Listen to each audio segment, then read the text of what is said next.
What a moment.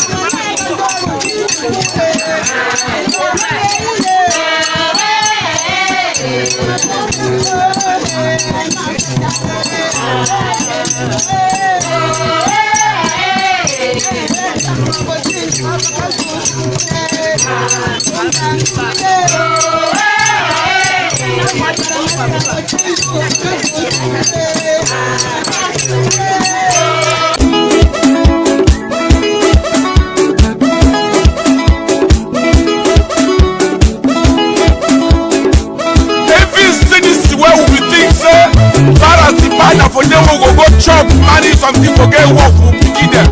You don't bring your francophone, they don't take them over.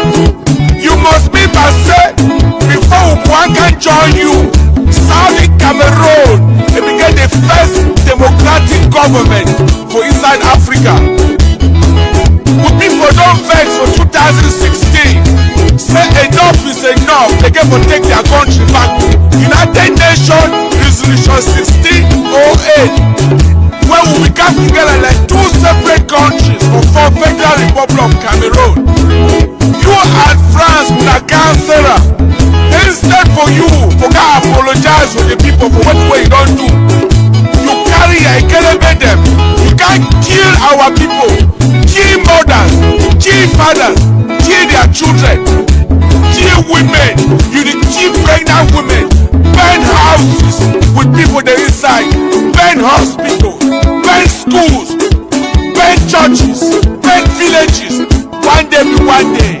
God to answer our prayers. No be so? Yes, that's so.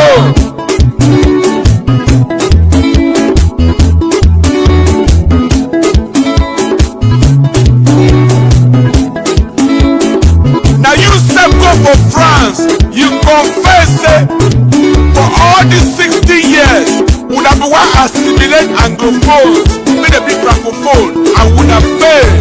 Why you don't pack your back go? Amazonia they want freedom, no be special status.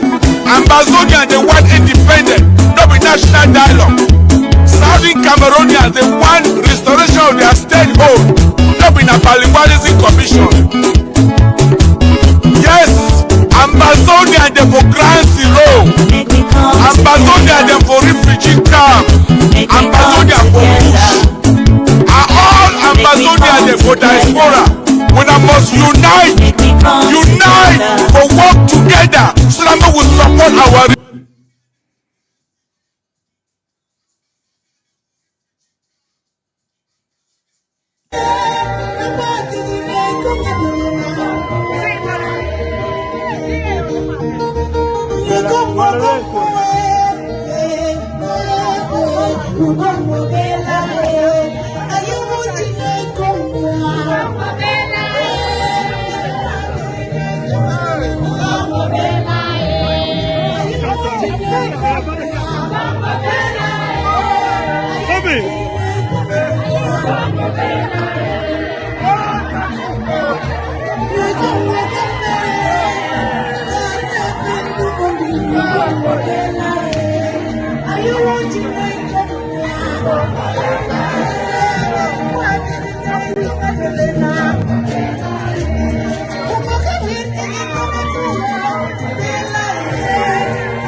Greetings, everyone.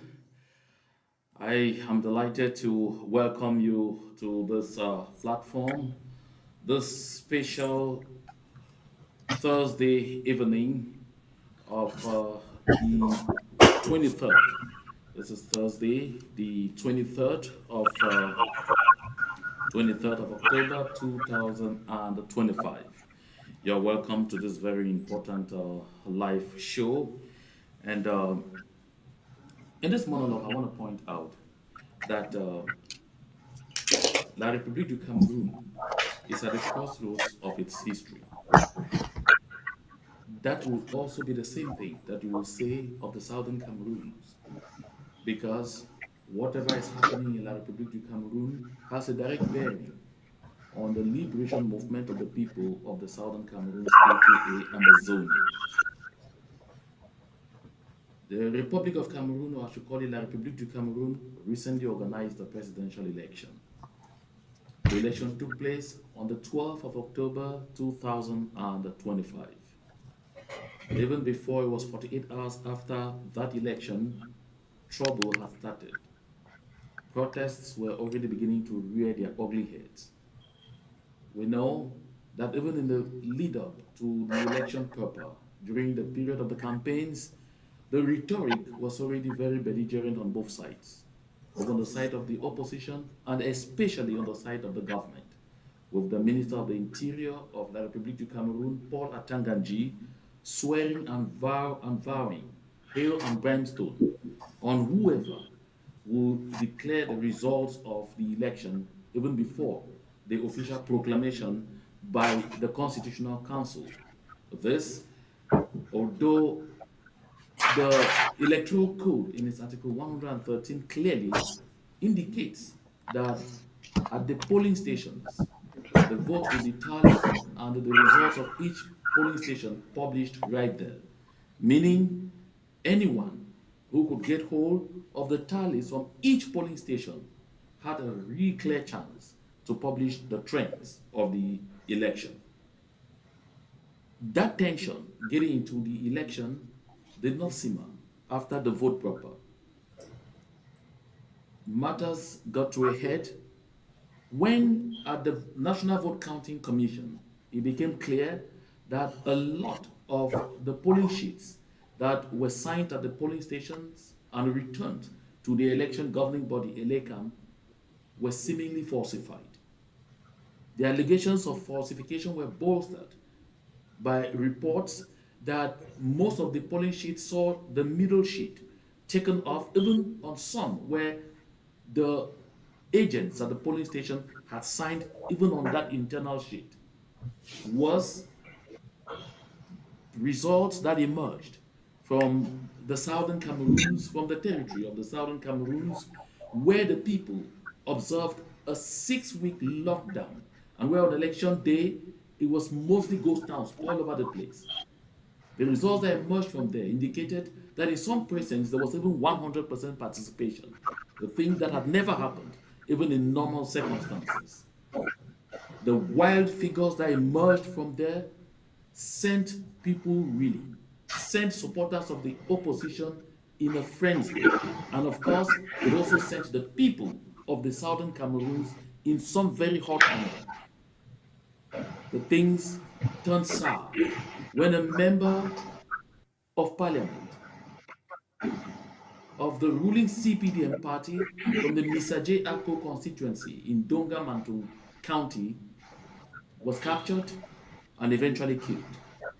And all on grounds that they truncated the will of the people, that they seized or stole the will of the people who refused even to participate in an election. All this are culminating now in a serious war of words. And today, we have threats and counter threats, a clear indication that even the postponement of the official proclamation of the result of that election that was due to be conducted this Thursday to Monday, October 27, is unlikely to simmer the tensions. Rather, there is a clear likelihood that the war or a war could break out even before Monday, leaving the possible proclamation of the results of the election literally improbable. We'll just in a minute. We'll take another very quick break and we'll come back, I'll unveil our panelists, and we'll get into the beef of our conversation.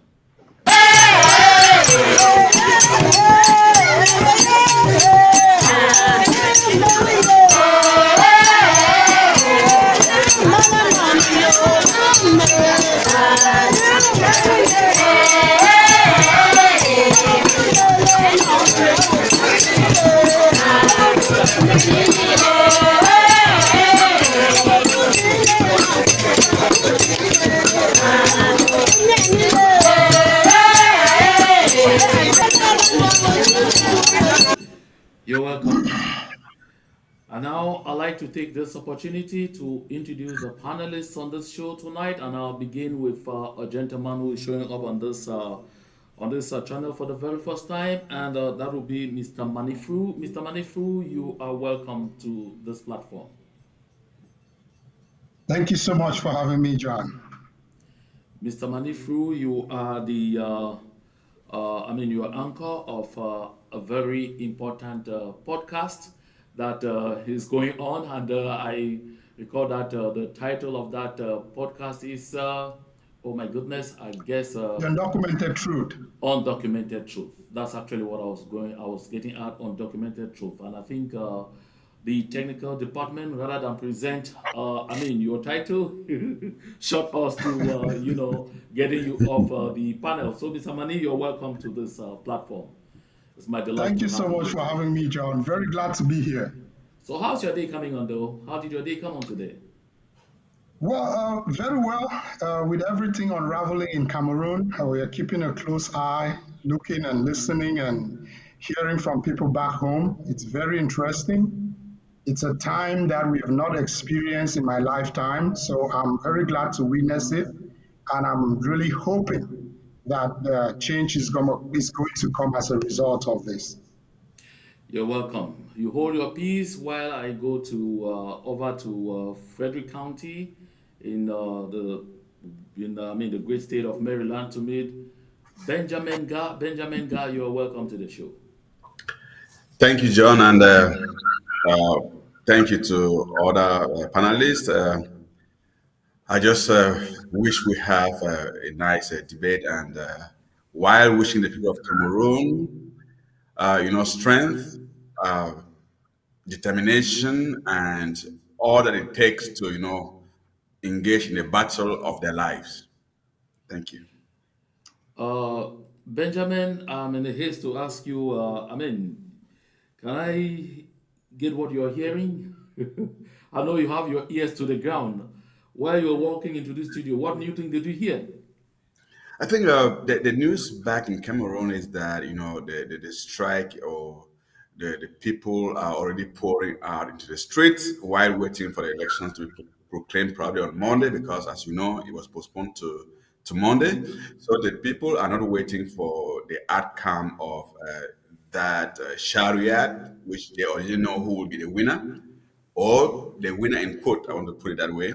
So I think there's a lot of tension in Cameroon. I will speak both in the northern part of Cameroon and part of Ngande, where the west region like Bafos and Chang. There's already a kind of tension, and it's growing by the day.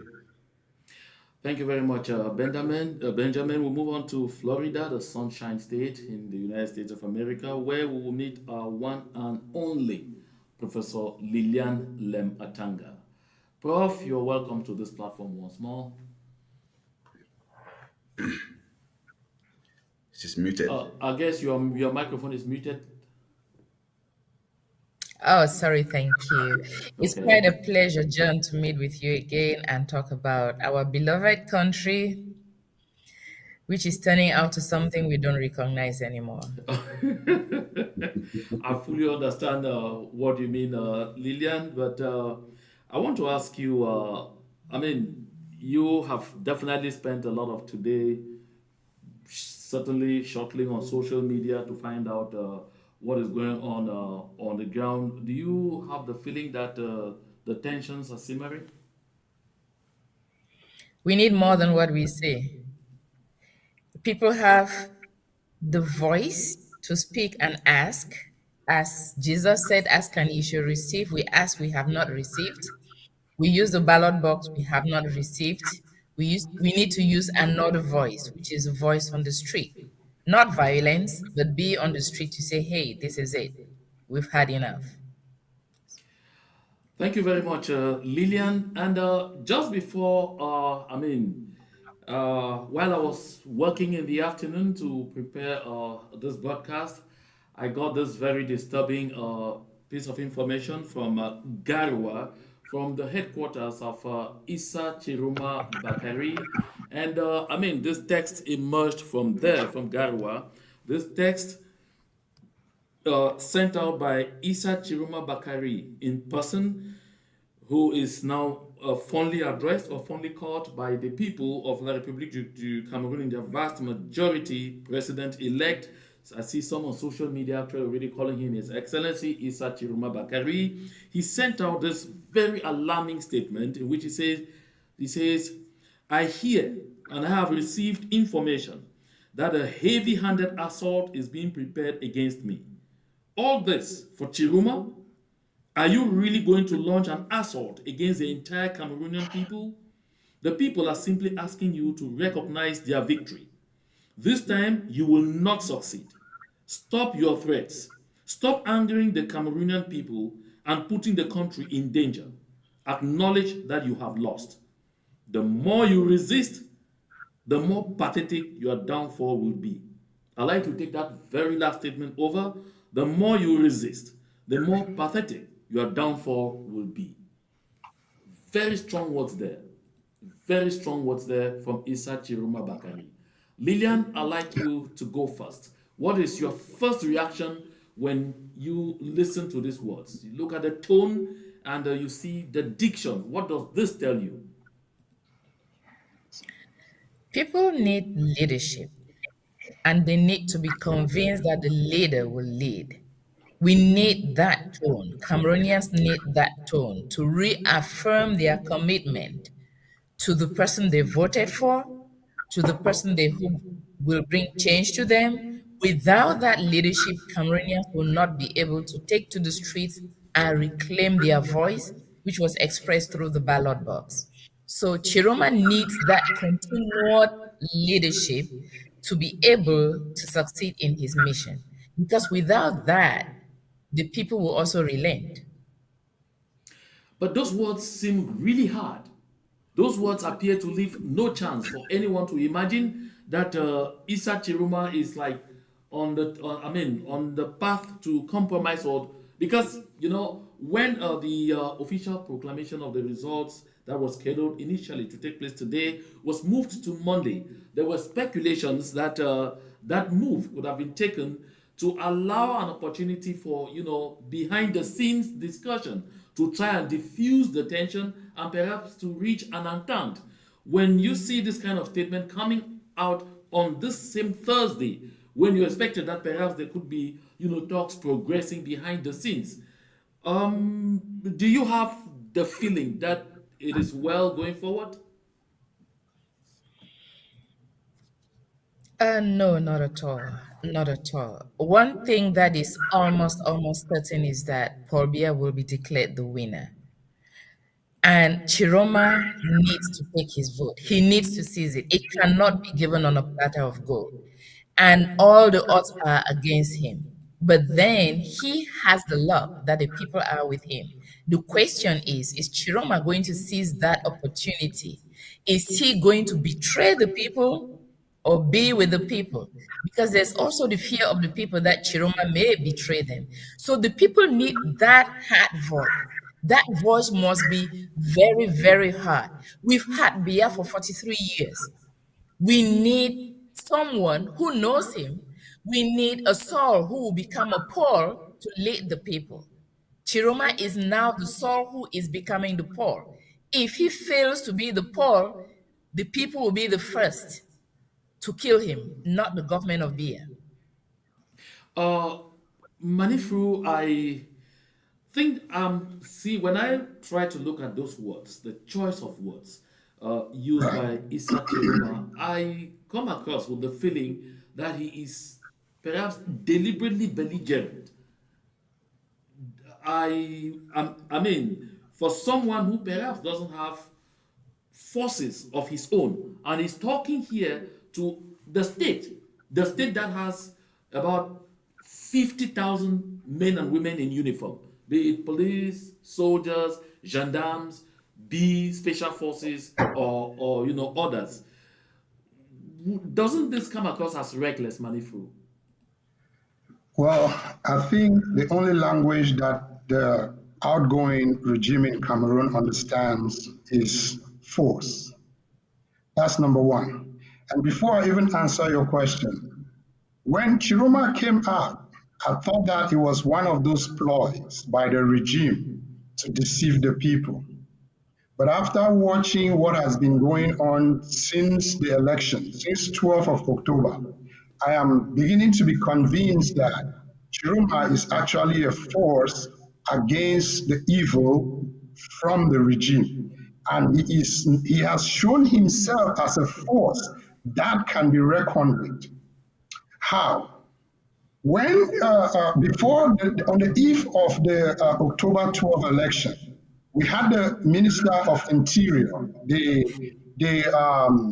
how do they even call the attack dog of the outgoing regime, come out and say that anybody that declares the election, declares themselves as the winner of the election, will be dealt with squarely. That was a threat. Nothing in the Cameroon constitution says that you cannot publicize preliminary results. So for the government to come out and say that was an indication that there was some kind of fear going on in within the regime. Chiroma went against that. Nothing has happened to him. Remember, in 1992, this is not the first time that the regime is losing the election. In 1992, they lost to the late John Frundi. His house was put under arrest within days of the election, and that's how that election was stolen. I would say that back then, the resources that we have today, that are available today, the technology that is available today, the courage and the suffering that the people of Cameroon have experienced have given them that courage to stand up and defend their vote. Chiroma is there as the leader. The people have believed in him. Chiroma has his own problems. But right now, in front of the Cameroonian people, what they want is the old regime to get out and let a new regime come in. When the new regime comes in, then the people will start to ask that regime for accountability. And I do not think that there is anything reckless with what Chiroma is saying. I don't even think he is saying enough. I think he should go even further. But we'll wait and see.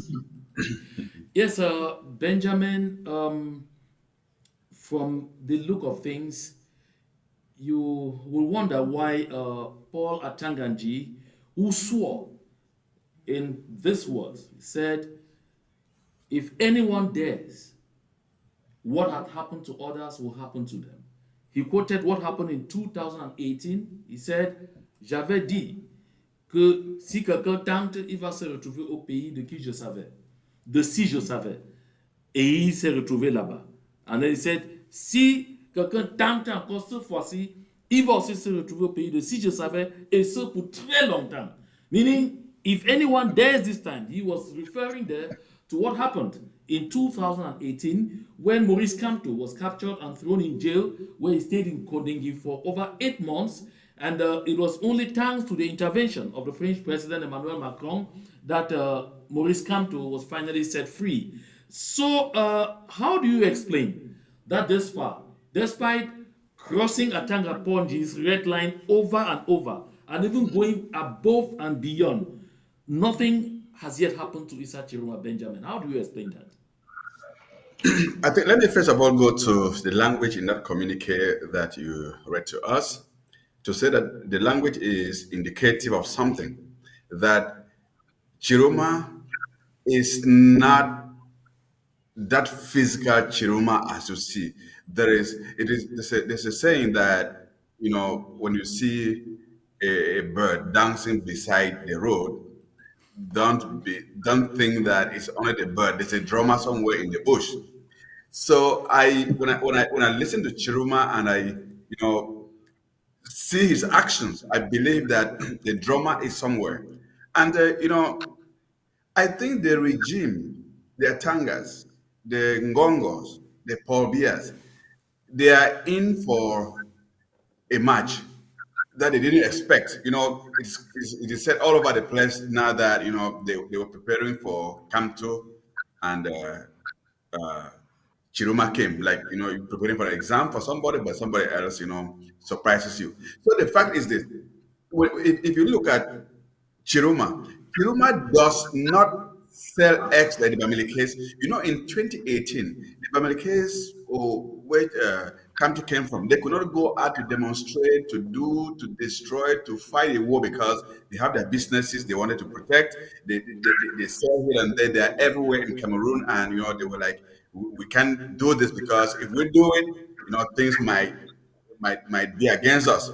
But Chiroma does not sell eggs. Those of the North, they don't sell eggs. They're not afraid of anything to be broken. So the regime should be very, very careful. And to end, I would say, attack Manjipal has failed in the first place. That's the first failure. To promise that if you do this, you will see this, and at the end you do nothing. That is the first failure. And we are waiting for the second failure, which will be that all of them will pack their bags and probably leave Cameroon. Thank you, Benjamin. I like us to take a quick watch. We view together this video by someone who says he's a medical doctor, and he says he's from the tribe of Issa Chiroma Bakari, Because I mean, I've what I say is the banner or whatever. I've heard a lot of actors on the TV panel discussions on in Cameroon talking so much about the area, the ethnic group where Issa Chiroma Bakari comes from, the characteristics of the people, and says this perhaps could have an explanation why the tension is this much, and why we have this kind of resistance, and why the government appears to be hesitating to use the high hand on Issa Chiroma Bakari at once. Let's listen to him briefly. Monsieur Tanganji, et tous les turiféraires du pouvoir, je tiens à vous rappeler une chose, c'est que ce qu'on appelle communément les babana, le nordiste qui n'a pas été à l'école, qui ne connaît pas vos choses, du droit, des articles, de ceci là. Le gars que vous avez toujours appelé mouton.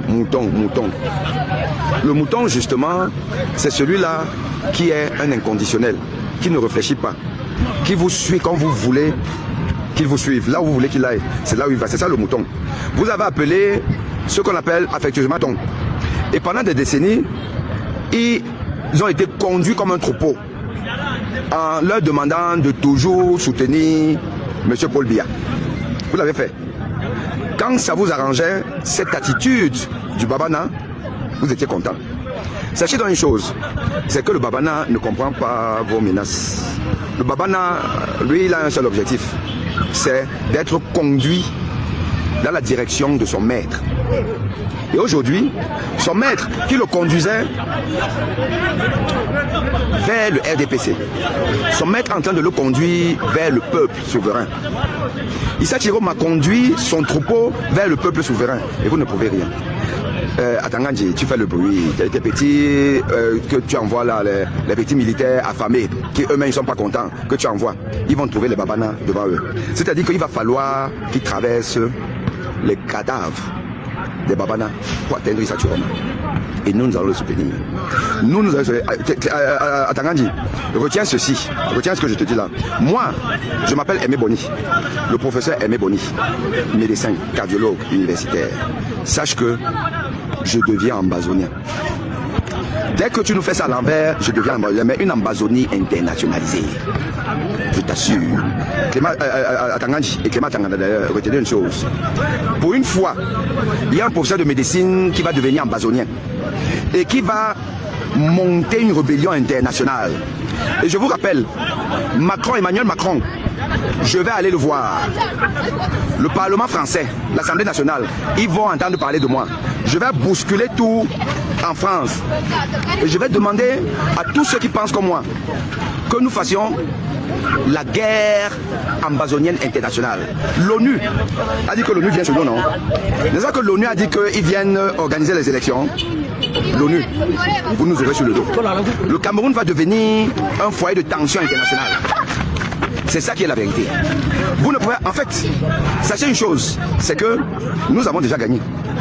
Nous avons gagné l'élection. Parce que la multitude de triches, de fautes, élimine normalement le candidat pour lequel la fraude est organisée. Donc en réalité... So I will let him stop there, and before I bring in the panelists to ponder on this, to shed their own light on this, let me briefly do a quick translation for those of our audience who do not understand the French language. So this gentleman says he's Professor Aimé Bonis. Of course, he's a medical doctor and he's a cardiologist, and he says here that of course he is from the same ethnic group as Issa Chiroma Bakari, the Babanas. And he is saying that the Babanas have really been, in the past decades, referred to as sheep, mouton, as he says, as sheep. And of course, they had never bothered, they had never been worried being called that title. And so they had always followed the regime, followed Paul Biya sheepishly. And he said the Babanas are people who never ever fear threats. They don't respond to threats. The only thing that they know is to follow their master. And so for the past decades, they had followed their masters to support Paul Biya. They had followed their masters to vouch for Paul Biya, to vote for the CPDM regime. But that today, The Babanas have switched allegiance because their master, who is Isa Tchiroma Bakari, has switched allegiance and is now leading the Babanas to rather follow the people. That is what he's saying, to rather follow the people through Isa Tchiroma Bakari. And so he says, for Atanga Ponji, because he tells Atanga Ponji that those threats that he's issuing and all of those things are not only empty, but they are vain. And tells Paul Atanganji that in order to successfully launch an assault and arrest Isa Chiruma Bakari, the entire army of Cameroon will have to walk on the dead bodies of all the Babanas to reach Isa Chiruma Bakari.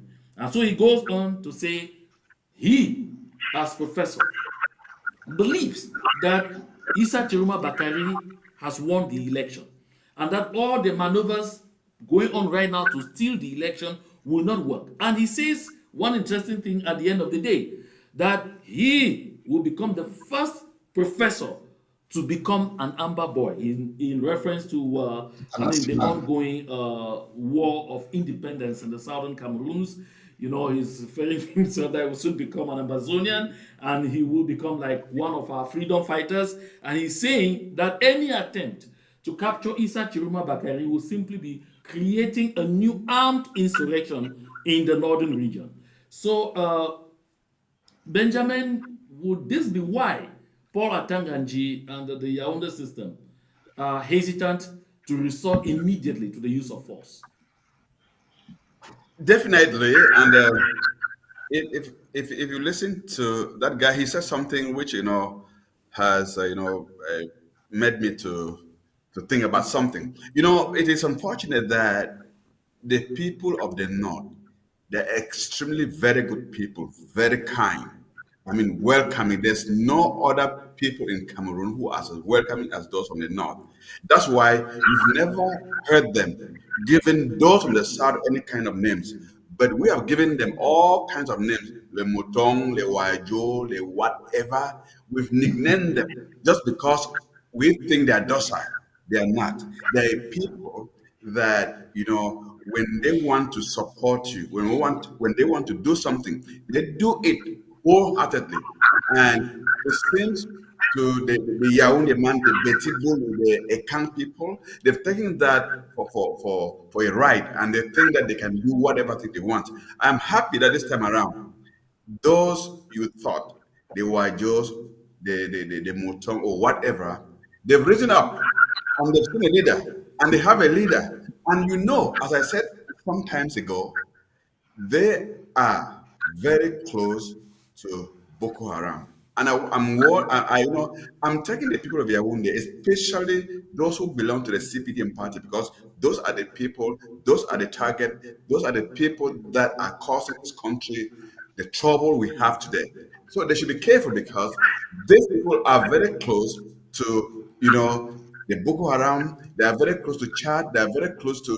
They can easily dissolve into such group, and when they come back with force, I think it won't be, the Atanganji strength that can beat them. And let me just say this to end. Let me just say this before I give out the microphone, John.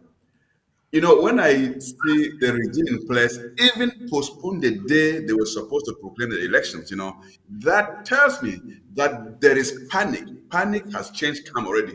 They are panicking because if they were sure of themselves, they wouldn't have done that. So I think there's hope in the horizon, and I wish, for God's sake, that these people should continue. Let them move on and let Cameroon at least breathe an air of, relief. Yeah, Lillian, you heard that professor say if Atanga Ponji and the Yaoundé regime seek to go all the way and execute their threats on the Babanas, then he could very easily become, an international amber. Let me just use the expression used, amber boys, and all of this. Do you think anyone should take that kind of a threat seriously?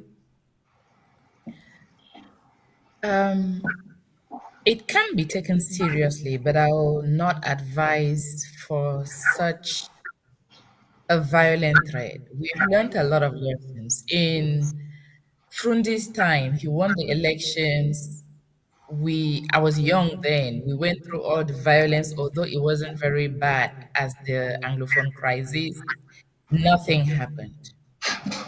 The Anglophone crisis came. We went to the streets. 2016, I was on the streets in 2016. On the very first day, September 22nd, I was there. We walked through corpses, drove over corpses, dodged bullets. The government of Paul Biya still suppressed us.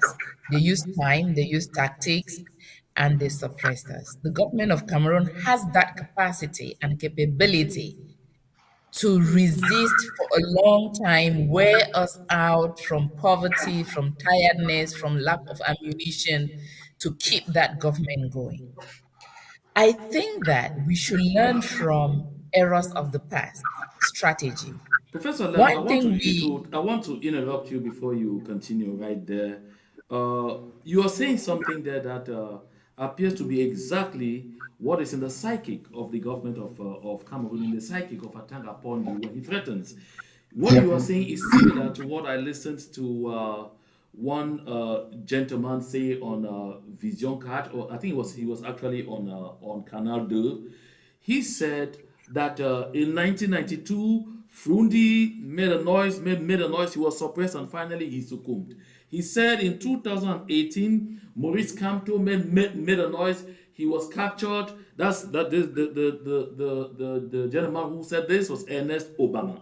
Then Maurice Kamto was captured, he was thrown in jail, and finally he succumbed and Paul Biya stayed in place. And so he said Tchiroma will do the same thing, and don't you think that it is because La République du Cameroun believes that people will make a noise and at the end of the day they will stay quiet, that they are doing what they are doing. And that at this point in time, people have understood that pattern and things are unlikely to be the same.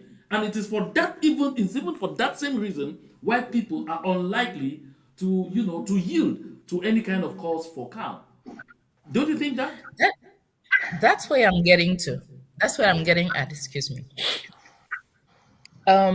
Given that that's a strategy that has been used, polished, and known by the government of Cameroon, given that the government of Cameroon also uses diplomatic channels to keep itself in place, uh, economic accords, and all kinds of negotiations they have, the citizens of Cameroon need to be more strategic now to attack the issue in multiple fronts. Number one, as long as that rebellion, that street peaceful demonstration is away from Yaoundé and Douala, it does not touch anybody. You can die in the north, you can die in the northwest, you can die in Limbe. As long as it's not in Yaoundé or Douala, it does not affect anybody. So that fight needs to be in Yaoundé more than anywhere else. It's enough for citizens to go in front of the Constitutional Council in hundreds of thousands and just sit there. Cameroon has just 50,000 soldiers, plus or minus, with 100,000 people sitting in front of the Constitutional Council on the day of the declaration, blocking people from getting out. The women of Liberia did it. There has to be some reasoning. Number two, there are macro political issues that we need to look into. What is France saying? What is America saying? What are other countries saying? What are African countries saying? Tchiroma needs not just to use confrontational power, but also diplomatic power, back channels, talk with these other countries, and try to lobby for himself.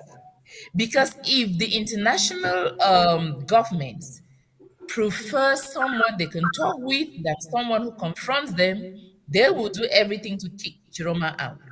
So there is a need for some degree of negotiation and mediation to lobby them to work with him for democracy. After all, a country like America says it is the, how do I put it? It is the one that fights for democracy across the world. They are fighting wars across the world to protect democracy. That's what America says. So why doesn't Chiroma use the words of the United States with United States to say, hey, this is democracy you're protecting? If there is peace and democracy in Cameroon, we could do better business with you than violence. But Lillian, They how do can you use know, that. Professor Lem, how do you know whether Issa Chiruma has not done that? Because we are going to have the opportunity to listen to a segment of his speech where he alluded to the international community, where he made clear that he made some overtures, he interacted, and in fact, I mean, this begs for even a more serious question, I guess, question that I'll come with right ahead. So, do you think just making promises, just talking, even at this point in time, it's enough? Shouldn't that be done after he's installed as president? After all, he has No, won his election. no, I think there are certain things he needs to do before he's installed. One thing that we Africans forget is that the South-South power is also very strong. We have seen the Sahel states stand together and succeed. We can also lobby our African states to help us in attaining democracy. The kind of democracy from the West is not the government of the people, by the people, for the people. No, that is not democracy. Yeah, thank you, Lillian. Democracy has become some other thing. Okay, thank you, I Lillian. Through my lens, I have, I mean, another worry here emanating from what Lillian just said. So before you react to what, I mean, Professor Aimé Boni said, I'd like you, first of all, to take this question for me. What Professor Lem says here, I mean, rekindles that kind of irksome thought that the youths, the Gen Z in Africa, south of the Sahara, have been nursing, that there is so much interference by the West in, you know, in matters of selecting who their leaders should be. So when you start saying they need to reach out, he needs to reach out and say, okay, it's better to come protect democracy, the people have voted. The results of the elections are clear. If the West actually feels that they protect democracy, why not simply weigh in and tell Mr. Paul Biya, please respect the sovereign choices of the people? Of the people. Yes, thank you again, John. So I think it is high time Africans stand on their own feet. Europeans or Americans don't come to Africa to vote. The African people, in Cameroon particularly, the Cameroonians have voted for a leader. They have selected the person they want to be their president. That person does not need to go take permission from America or France or China or Russia to accept the mandate that the people of Cameroon have given to him. I do believe in diplomacy, of course, but diplomacy does not make you the president of a country. The people do through an election, and the people of Cameroon have spoken. What is happening is the regime in place does not want to listen to the will of the people, and that is all Tchiroma is asking. Tchiroma, I know people are going out there and saying very violent things. And the reason, I'm not justifying violence, but I must say that these people have been provoked to the extent where they feel like there is no other way out but violence. If you look at the Amazonia crisis, this is something that would have been resolved diplomatically within a week. But the kind of regime that we have in Cameroon that only believes in force decided that they were not even going to dialogue. They were not even going to address anybody. They were going to lock up the leaders of that uprising. And then you see when Campo won in 2018, they locked him up and they kept themselves in power. So when you talk about diplomacy, we want diplomacy. Nobody wants war. Nobody wins when there is war. Both sides always lose, right? So nobody is here advocating for war, but we are advocating for justice. Like in Cameroon, you keep hearing them go talk to the chiefs about peace, but there is no peace without justice. Even in America, when they go out chanting free protest, you will hear them say there is no peace without justice. Why is that not the same case in Cameroon? Why do we want to have peace in Cameroon in the absence of justice? Like they say, justice precedes peace. We have to have peace. We have to have justice, and then there will be peace. Now, I have this concern from what I gather in this conversation. Um, there is still that very strong resentment of France, but from all indications, it will be very difficult to discard what role France is actually certainly playing behind the scenes in what is going on right now. I recall that prior to, just some weeks after or some days after Issa Tchiroma Bakary resigned from the government, he had a meeting with a French ambassador who apparently told him, that was published in the newspaper, that he should avoid getting into any form of alliance with Maurice Kamto. And this kind of was like tricky to me and all of that. We also saw that same French ambassador go to the Unity Palace and was the one who fished out Paul Biya, had a session with Paul Biya, and was the one who came out telling the people of Cameroon that Paul Biya was okay. His mental was good. He still had a mastery of what was going on in the country. He still had the capacity to run the country, even for another 7 years. I'm actually paraphrasing the French ambassador to Cameroon, Thierry Marchand. From those kind of statements prior to an election and this kind of machinations, don't you see that France appears to have had a penchant for having Biya maintained as president? Any of you can pick the question. Okay. Let me take it since I've not spoken for the last round. I would like to say something before I come to that question. Um, what we everybody always say is that we like peace, peace should reign. I don't like violence, violence doesn't pay. We need whatever. But I want to assure you people that if people like Martin Luther King, people like Ernest Wanji, people like Nelson Mandela, people like Patrice Lumumba, and a host of others didn't fight, didn't struggle. Some took arms to fight for freedom, to liberate, themselves even from the white people. If they didn't do it even through violence, they wouldn't have had any freedom at all. We wouldn't be here today talking. Even look at in America here, the black Americans, if they didn't fight and at times they went to the street, at times they had to fight, we wouldn't be here in America talking what we're talking today. It's because they were determined, they had to fight. So fighting entails everything. It entails fighting if you have to fight, even if you need guns or whatever. It's fighting for freedom, for liberty to live. You need to fight. Fight like him. So, and then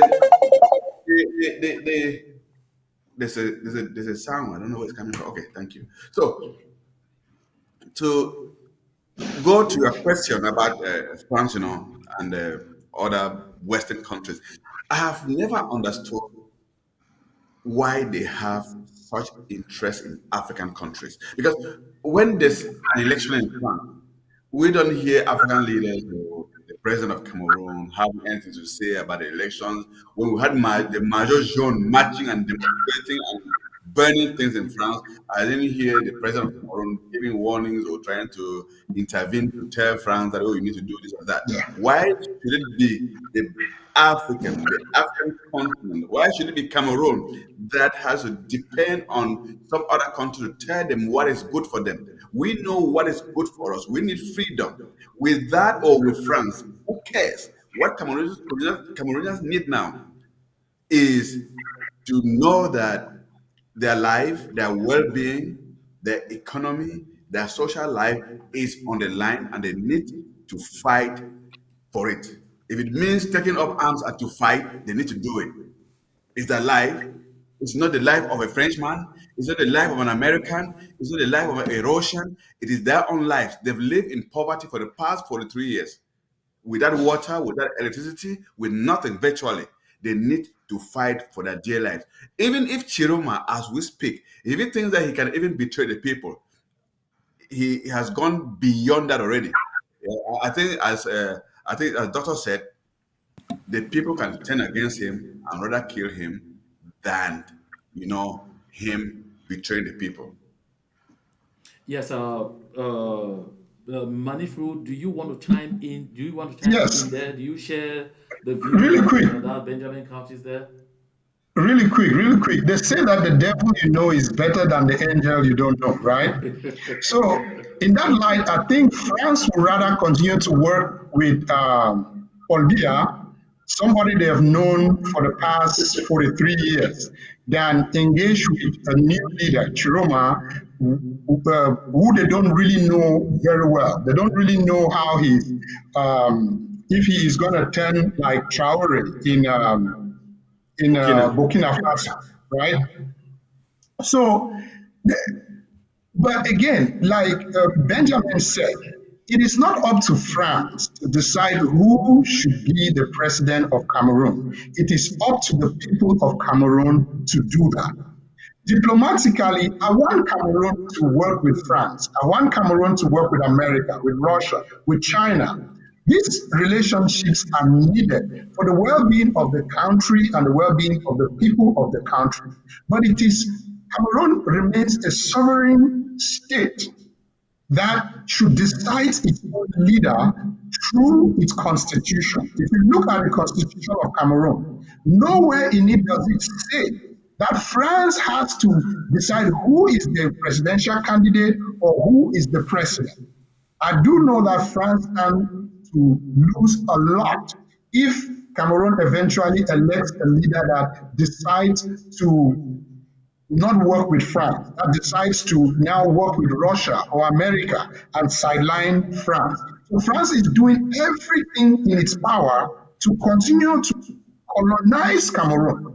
Even though the physical colonization, we might think that it's over, but it is not, because everything that happens in Etudi, I believe France still has a hand, or France is still part of the decision making, even in Palais de la Congrès in Yaoundé, and that has to stop. Yes, Professor Lem. I mean, before I came to the studio, I had, some intelligence from through some of my sources at the presidency of the Republic of Cameroon that France appears to be militantly against an Issa Chiroma presidency. That France appears to be really completely on the other side of it. Reason the French appear to be putting pressure on Issa Chiroma Bakari to, accept to be something prime minister or get into some kind of unitary government with Paul Biya. Would you say that accounts for the fact that we continue to see French influence right in the period before, during, and after the election? Okay. When was speaking before, I started using the word macro politics. I'm not a political scientist, but I'm just adding the word macro to it. Macro politics, to me, is a concept where, in spite of a nation's will, either by its people or leaders to go in one direction, there is international pressure from its not collaborators, international partners to go in another direction. France has an interest in Cameroon it wishes to protect. America has, South Africa has, Burkina Faso has, or many different countries have. We remember that in 1992, one of the things that got Cameroonians to be very motivated to support Frunzi was the boycott of French products. And it was claimed that it was this anti-French syndrome that got the French not to want Frundi. I don't know what it was for Kamto, but at least for Frundi, that was one of the reasons that was floated. Tchiroma comes across to me like uh, an Ibrahim Traore kind of person who will want to rupture protocols, who will be stubborn, who will be hard to negotiate, who will be confrontational. I don't think Western governments want that kind of person because they have a lot of interest. If Professor, Chiroma is in power, there'll be a Professor lot of Lam, need. Professor Lam, perhaps to get you, to give you some, to try to perhaps focus this conversation. You were saying that perhaps that apparently the Western powers, especially France, Yes. that have vested interest in Cameroon, and that generally do not want to have any negotiations with the people, want to take their things the way they want because they don't want the leaders to refer to the people, feel uncomfortable when somebody comes in with a mandate from the people. They always want someone who knows that that person should see them as their power base. Is that perhaps what you are saying, in other words? That's how I see it. And I don't think that Chiroma will be in power if he does not make compromises. I don't think that's a possibility. Not now, not in the near future. They will want some degree of compromise. We saw the guy in Senegal. He was very much acclaimed, but I don't think he is what the people in Senegal really wanted him. He's made reforms, but not as many as we wished. But the guy in Burkina Faso had a complete breakaway and he's made many enemies. So the question is, just how far is Chiroma willing to go and take the people along? And what political and policy strategies does he have? I think for Chiroma to keep the people on, the people need to know what he will give to them that the Biya government is not giving. He needs to continuously, on a daily basis, sell his ideology to the people so that with the people, they can break these barriers of the Western dominance. Uh, Professor Lam, and I want to point out here that Issa Chiruma Bakari might have a program. But don't forget that the program he's brandishing is a program prepared by a group that is called the Union for Change 2025. And don't also forget that the support that Issa Chiruma is having right now is fortuitous, or call it circumstantial support. Support because the people absolutely want a change. The people absolutely want something different. Yeah. And support because the people say we don't want someone coming in with my program to implement. We want someone coming in to lead a transition, and the goal of this person coming in now is to lead a transition that puts in place functional institutions that should then regulate the society going forward. Giving room now for the people to freely elect a president with a mandate to go ahead now and work with the institutions that have been put in place. And perhaps this is exactly what the Western powers do not want. Because much as I learned, Benjamin, from my sources in Yaoundé, that France is really not hot about seeing Issa Chiruma assume the presidency, take the mandate that has been afforded him. France appears to be supported in that right by the United States of America. Do you think Issa Chiruma Bakari has any luck in these circumstances to assert his victory, even with the support of the masses? Yeah, I think the mistake we are making here is that, Issa Chiroma to many Cameroonians is a rapture. He is a breakaway from the normal. That's why you see the masses on the street running, the masses already on the street doing what they're doing, and the support is huge. Because it is it will be the United States, it will be France, it will be Russia to determine through some kind of diplomacy or whatever. Africa is rising. Africa is trying to, to wiggle itself out of those colonial clutches, those colonial, hangout. Those Africa because we are no longer in the 60s, 70s, the 80s, or the 90s, or we're in the year 2000, 2025, where the youth, the young people, they understand each other. I want to bet you there are moments when I look at Macron, the president of France, who is just about 40, is he 45? I don't know, 45 years old. I'm older than It's him. over 50 now.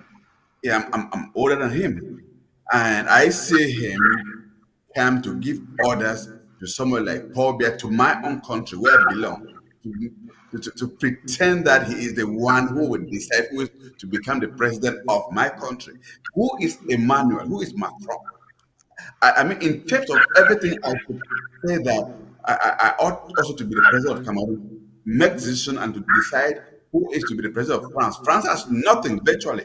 But I Benjamin, mean, perhaps you are looking at Macron, the young man, as Macron, the young man. See through Macron, the country France and its military might. Don't forget, France is one of the five superpowers. absolutely, no, that I see.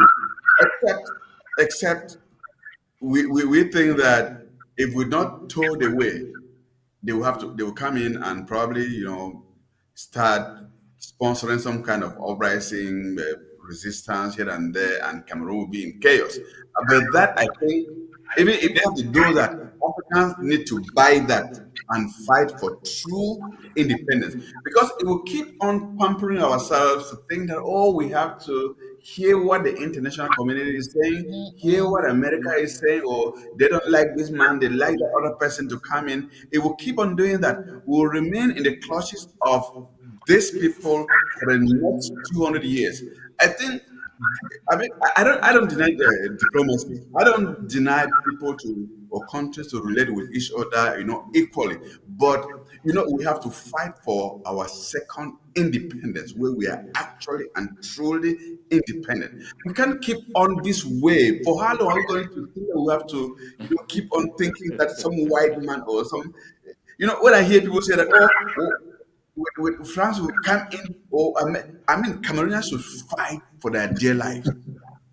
Manifu, picking up from what Benjamin is saying and from something that that Professor Lem mentioned a while ago, I want to ask you this: do you think that the Cameroon government alone has the capacity to weigh out people to the point, because Professor Lem just mentioned how they weighed out the people in 1992. In Ambazonia. They have been trying to weigh out the people of the southern Cameroons, but unfortunately for them, the people of the southern Cameroons are not getting tired. They are only getting refined by the days, because when I see the freedom fighters, the ones carrying arms, you notice that they are fine-tuning their strategies by the day. They are even becoming more lethal by the day, more tactical and more technical, losing far less men now than the soldiers of La République du Cameroun. But then she also talked about the people being weighed out in 2018 with Maurice Kamto. Now, if you take a look at this, you hear what that Professor Aimé Boni said. If you open another front in the northern regions with the front in the southern Cameroons, now tell me, does Cameroon have the capacity to wage this war on too many fronts and count only on Yaoundé and Douala? And again, when I look at the sociological or anthropological composition of Douala, the literary region, I doubt if this time around they can count on Douala. Mani? Yes, if we had smart people in the current regime, I would think that they would say the answer to that question is no. But we don't. We don't have smart people in the current regime. Like I said earlier, if they had negotiated and provided any kind of diplomatic solution to the Ambazonia problem, we would not be talking about it 9 years after. And it has only gotten worse. And like the doctor said, we do have a front ongoing in the northwest and southwest provinces. The Cameroon military has not been able to stop that. If we open another front, it's not going to be, it will be in the Grand North. We are going to have the three northern provinces involved in that front. That alone would take away 5 regions out of the 10 regions of Cameroon. And like you said, the mixture in Douala is a melting pot in Cameroon where you have people from all the 10 regions converged together. So I don't think those people in the Littoral province are having a good time with the current regime. I can guarantee you that Paul Biya did not win in Douala. If you add that to the 5, that's 6 regions out of 10. Yaoundé also is another melting pot. It might not be as mixed as Douala, but I don't think Paul Biya can win a free and fair election in Yaoundé. That makes it 7 out of the 10 regions. Let's give him the South and the East. I'm not even sure if he will get those 3, but let's give it to him. If the people wake up in all 7 regions and start to fight against this regime, number one, I don't think Paul Biya will have the necessary military power to fight. Also, they have been fighting the Amazonia crisis for the last 9 years. This has weighed them down so much that if they open another front in the north, it's only going to weigh them down more. And again, their exit is going to be as shameful as the latest statement from the text that you shared at the beginning from President-elect Issa Tchiroma. I see you're also carried away by the fever of President-elect. I have this comment to present here from there's Tanche Tabong, and for those of you who are watching being in southern Cameroon in the diaspora, in the next 15 minutes, I'll open the lines and you can call and participate on the program and share your thoughts and your opinion. Decidedly, La République du Cameroun is at the brink of a civil war that appears totally unavoidable at this point in time. So there's Tanche Tabong who says, the lady is right. The world is controlled by big business people in the world. Issa Tchiroma Bakari needs to guarantee them that their stakes will not be touched. And I have Monju Paul who is saying, is Traoré not a good leader to his people? Of course, Traoré came in through his own way, seized his, he has done everything to seize the sovereignty of Burkina Faso from France. And, is telling France to the dogs. I guess that's what Professor Lem was saying when she asked, does Issa Tchiroma Bakari have the bone? Does he have the wherewithal to be able to go that route? And then there's Kwame who asks here, what happens if regions declare an independent state? Of course, we will get to address that. But before we do that, I have Issa Tchiroma Bakari himself here, who is talking to us about his overtures to the international community, the response he got, and what he has to tell the people as a way forward. Let's watch. We have called on the international community to bear witness. We have called our neighboring country to bear witness. Subliminally, they all respond that no one will come and do your work for you. Therefore, it is up to each of us to search deep within ourselves to unleash our inner strength, courage, and sense of purpose.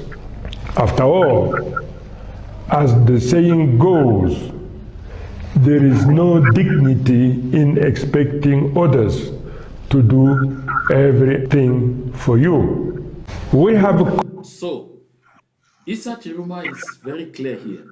And when I listen to Issa Tchiroma talk here, what I come away personally with is that impression that he has had conversations with members of the international community, and what he has gathered from the members of the international community is not outright support. It's not direct reassurance that we are going to stand with you. Apparently, the members of the international community have told him, like what the Andrew Akonte in the days of in the SDF said, heaven helps those who help themselves. And so he's been told that the people definitely need to stand up for themselves, and why he's now calling on the people to unleash their potentials by themselves and stand up for what they believe in. Does this give an indication that Issa Chiroma Bakari is ready to ignore international pressure that does not go in the direction of guaranteeing the interest of the people and determinedly counting on the people to work with him? Exactly what happened in Burkina Faso, we saw the people. What happened to in Mali, we saw the people stand with the military. What happened in Niger, we saw the people come out and tell ECOWAS to go to the dogs. Do we have the feeling that this is exactly what Issa Chiroma Bakari is saying? Professor Lem, Wayne. I think that Issa Chiroma is not going to negotiate. That's my personal thinking. He's refused the prime ministry. I don't think he's going to accept a position. But what I don't know, because I'm not in his inner circles, is what is who is that drummer in the background who is giving him the courage to dance on the road?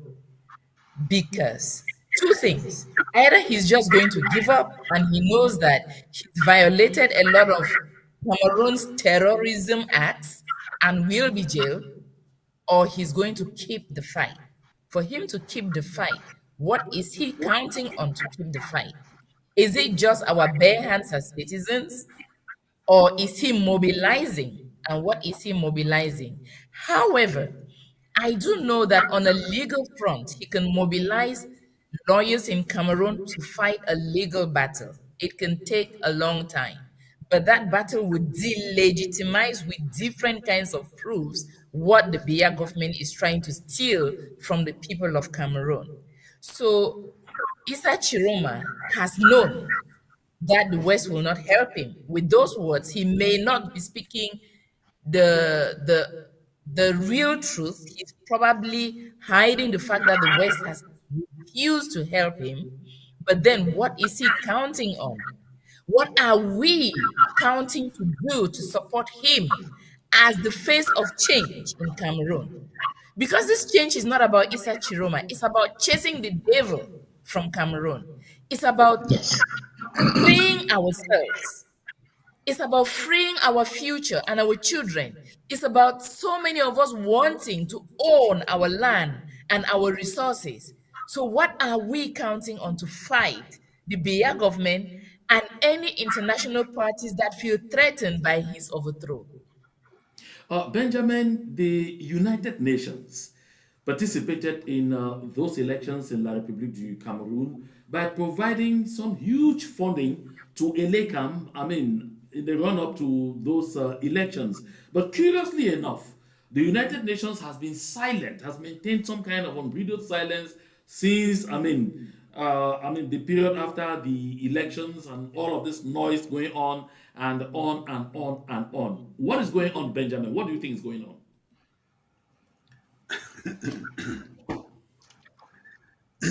I at the mention of the United Nations, I feel like to throw up because that is a dead organization. That thing is a thing. It has no value, no function. That whether they spend some money in Cameroon or whatever thing they did, that was a waste of maybe the resources other countries contribute to uh, that structure, which is not even functional, or is I don't know how to describe such a structure. And let me just step back a little bit. When I listen to Chiroma says that he has talked to the international community, he has talked to the neighboring countries, and yet he's got no response from them. And they've told him that they need to fight for themselves. That is the message I want to hear. You don't have to wait for some United Nations to do whatever thing for you. And John, let me tell you this. Let me say this before we move on. Yes. I'm sorry. I'm a little bit. If Cameroonians wait until the result is declared on Monday and Bia given 53% or whatever, and probably after 2 or 3 or 4 days, Bia is sworn in, I want to assure you that might be all about the fight, because it will be that Tchiroma is not fighting to topple a constituted government already. He's not fighting to topple someone who has been declared a winner and sworn in as the president of Cameroon. So the only thing is that as we speak now, if Chiroma is getting us, if he is hearing us, the fight should intensify, and they shouldn't even allow Paul Biya to be sworn in as a president before anything, because then the so-called international community will consider that you are fighting to topple a constituted government. That will not go well for for Chiroma. So the fight is now or never. Yes, Mani, I want to say this before you kind of come in. When you're talking about the United Nations, don't forget, in 2018, I personally did a program on this platform, the JMA Connections, in which I published some very confidential documents coming from the presidency of La République du Cameroon. This was a report written by Joseph John Gute. At that time, he was minister delegate at the presidency of the Republic, in charge of special duties. He had visited the United States with one Professor Nkot, who was working at the Prime Minister's office, and in the company, I think, in the company of Professor Elvis Ngole. So this trio met with the Secretary General, the current Secretary General of the United Nations, Antonio Guterres, regarding the situation in the southern Cameroons. You can imagine that this is when the crisis or the conflict was really at a certain peak.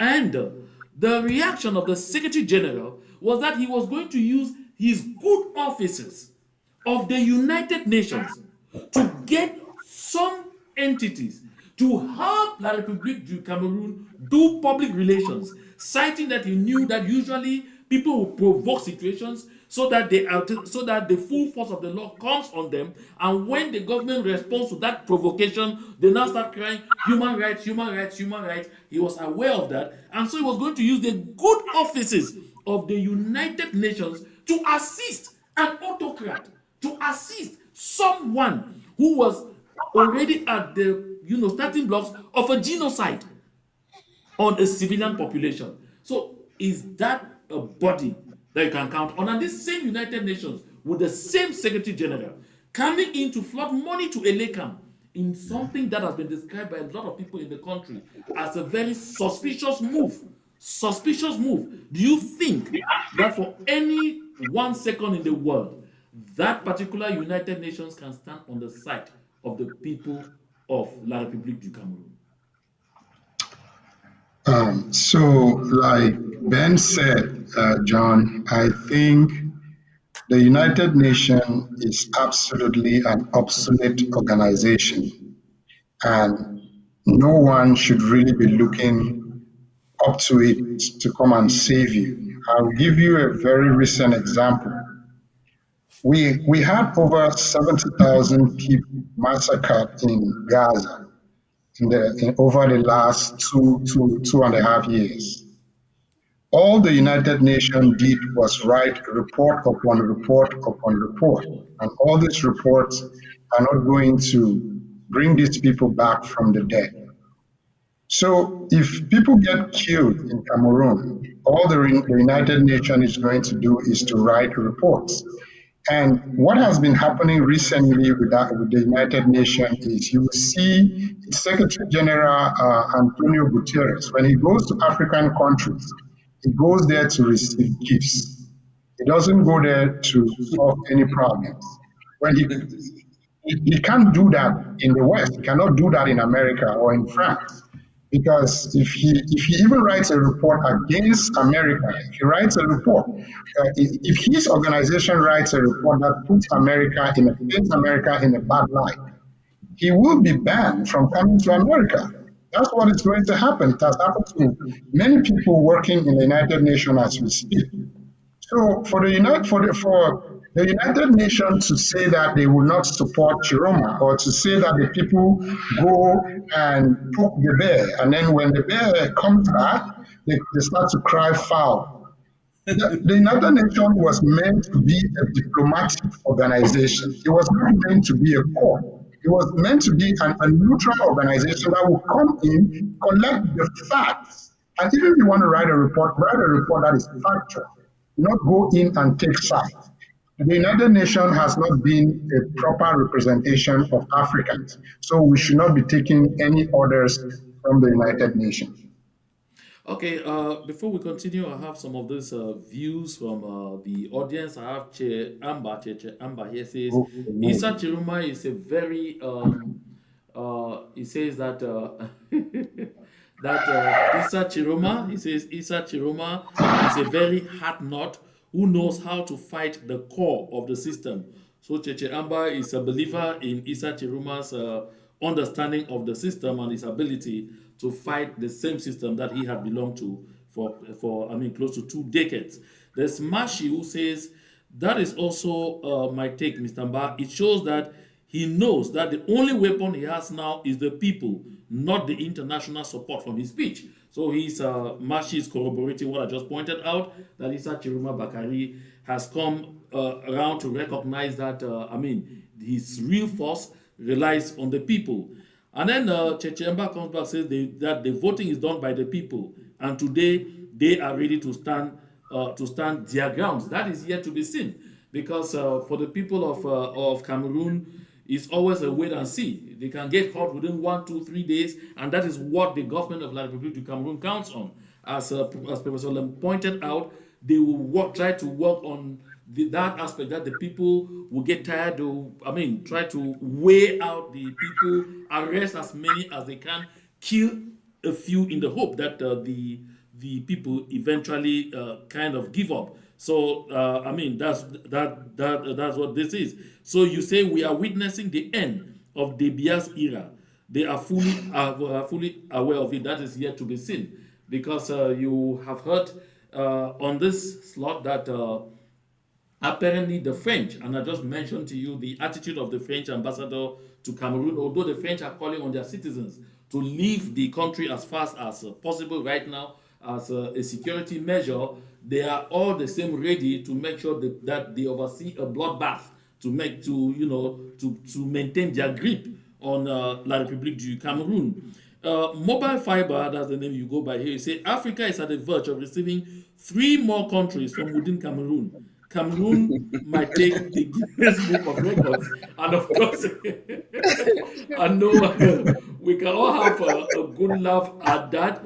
But from what I know, this is not far-fetched. Let's be very clear about this. This is not far-fetched, Professor Lem. It's not far-fetched, Benjamin. Let me be very clear. Listen, I've pointed out on this platform that the Betis are ready to form a Betis state. If power is taken from them, if something is done at the end of the day, they know they're not going to assume power. The Betis have been clear about it, that they will cut out the center, the south, and the east into an Akan state. We have seen them work seriously. They are not just thinking, they are not just imagining, they have been working towards that. That's why right from 2008, all major projects, what they call structural projects, have been invested only in the center, south, and east. Recently, we saw them, besides constructing for themselves a seaport in Kribi, they also have gone ahead now to launch the construction of, an ultra-modern oil refinery, and at the same time, an ultra-modern petroleum product storage company at that spot. They have several dams constructed there, Lompanga, Memvele, Mekim. They are preparing Grand Owen and all of those. So they are preparing for a giant project there known as the Mbalam iron ore project, and all of that in the same zone. So this tells you that in their minds, and Benjamin, you recall you've had the habit of reminding me of this statement by Dieudonné Essomba, the economist, who said Etudi, the seat of the presidency, is in Yaoundé, in the center. And the Bulu Ekambeti people believe that it is therefore their birthright, it is their thing. And so if you say you have won from the west, how do you find your way into that palace in Etudi? You are from the north, you have won. How do you find your way into that palace? This is Dieudonné Essomba, an economist, a learned man, saying this on television panel, on vision card, without mixing words, telling you that if the Betis don't retain power, the Bulu Beti Ekan, they don't retain power, they are ready to carve out their own state. So I guess that mobile fiber may well be correct. You have the southern Cameroons, we are already gone. You have the Bulu Ekambeti. If they cut off too, then you have the northern regions. I'm sure you have seen Professor Lem something already on the internet with the people of the northern region saying they are going to cut off their own country. They have even already given the name of the country. They have provided the name of their currency. They have even given the flag, and they are telling you they are going to join the alliances with the AES countries to the north, where they have greater kind of religious and other affiliations. And now this equation will land on two regions in La République du Cameroun, the west and the littoral. Where will they go to? So I take this other comments from the audience before I come back to you guys on the set. So Ernest Zombo says, I think Issa Tchiroma knows well that nobody can help him, but I believe Chad, Nigeria, and Niger will be involved in the fight. That is a story for another day. We will see how that evolves. There is Esong Ebon who says, Mr. JMA, Issa Tchiroma doesn't joke with the people. I think Issa Tchiroma is a real snare for a species difficult for capture. Tchiroma is the Jesus of our time, the liberator of our time from Boya. we have Vegan Fast who says, while this is going on La République du Cameroun, what is our plan to take advantage of the confusion to finally break away from La République du Cameroun? Some people support the use of force. What is the plan? So these are the reactions from the public. Before we open the lines, who wants to go first here? Professor Lam, you want to go? Just to say that a map is already being floated. I've seen a map. The map of Cameroon fractured already. Yes. And on that map, the southern Cameroon is in the country. On the map, the southern Cameroon is a country. East, center, and south are a country. Then littoral, west, and the three northern regions are a country. That's a map I saw. And they are working on it. They say that this time around, they are not giving up. And when I say they, it's not the Anglophones or Ambazonians who are saying it. It means that there is another war different from the Ambazonian war that is ensuing. So Monday is a bomb. I don't know.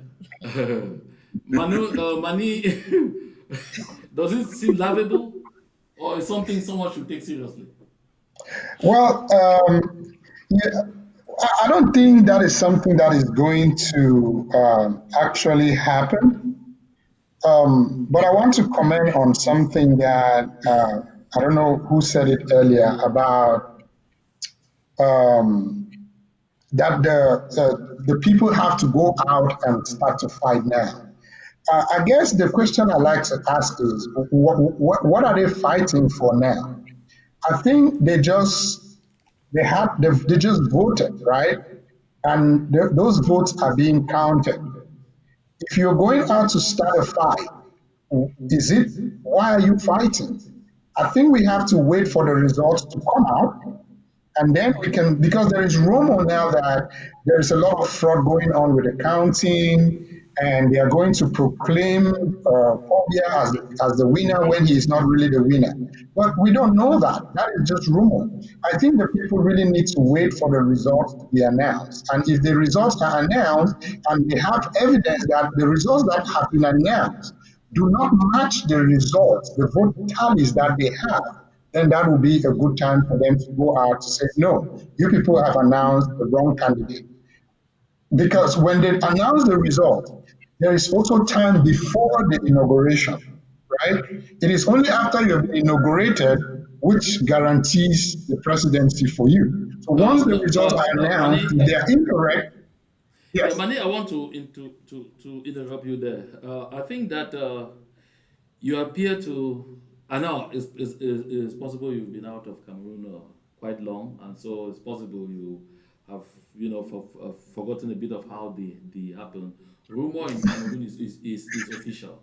I guess you should know that. Those results that you are seeing out there are not taken for what is going to be complete. So any right-thinking person will never ever say that I'm sitting and waiting. You see, people have said here in the comment section, don't forget, Issa Tchiroma Bakari is a rococo of the system. He was, don't forget, he was the spokesperson of the system. He told you they wrote things and gave him to read. He knows what the system is capable of doing. So he knows the attitude of the system. I guess he's not stupid by telling you right away that this rubbish will not be accepted. And look, I think you may be taking a few things for granted. As soon as they proclaim those results, listen to what happens. And I think Professor Lem had it very right there. Listen to what happens. As soon as the results are proclaimed, those Western countries that want to keep Biya in place immediately start sending letters of congratulations. They are not waiting for the inaugural. What inaugural are you talking about? And once those letters of congratulations, those messages of congratulations start coming in, listen, just as Professor Lem pointed out, they are telling you that that is recognition, and that will also influence the attitude of the people.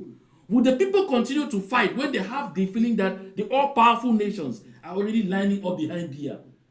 That is why it makes sense to make sure that by the time it is Monday, the country is burning. It is not a proclamation or it is not a crowning of Paul Biya. Absolutely. So they are definitely not dull and not stupid. They have an idea of all this.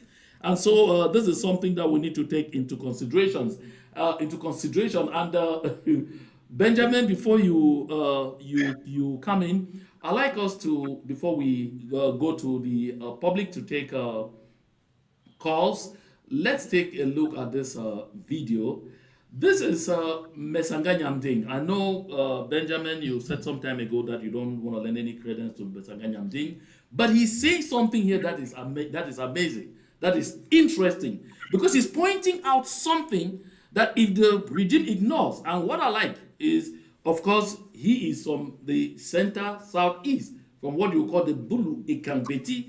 But what he's saying here is very sensitive and very important. Let's take a listen. After we do, we will open the lines while we continue our conversation. À 92 ans, ce que j'ai appelé coup d'état scientifique. Certains veulent faire du président Paul Biya un chef de guerre à 92 ans. J'ai entendu des gens dire l'extrême nord n'est rien. Mais en tant que géopoliticien, si nous n'avons pas des acteurs de l'apaisement afin de préserver la paix et de l'unité, faites attention, mon cher oncle. Parce que l'Adamawa, le nord et l'extrême nord ne sont pas le Nozo. Donc c'est maintenant, parce que nous anticipons avant les résultats, avec des solutions à l'effet de dire qu'est-ce qu'il faut faire.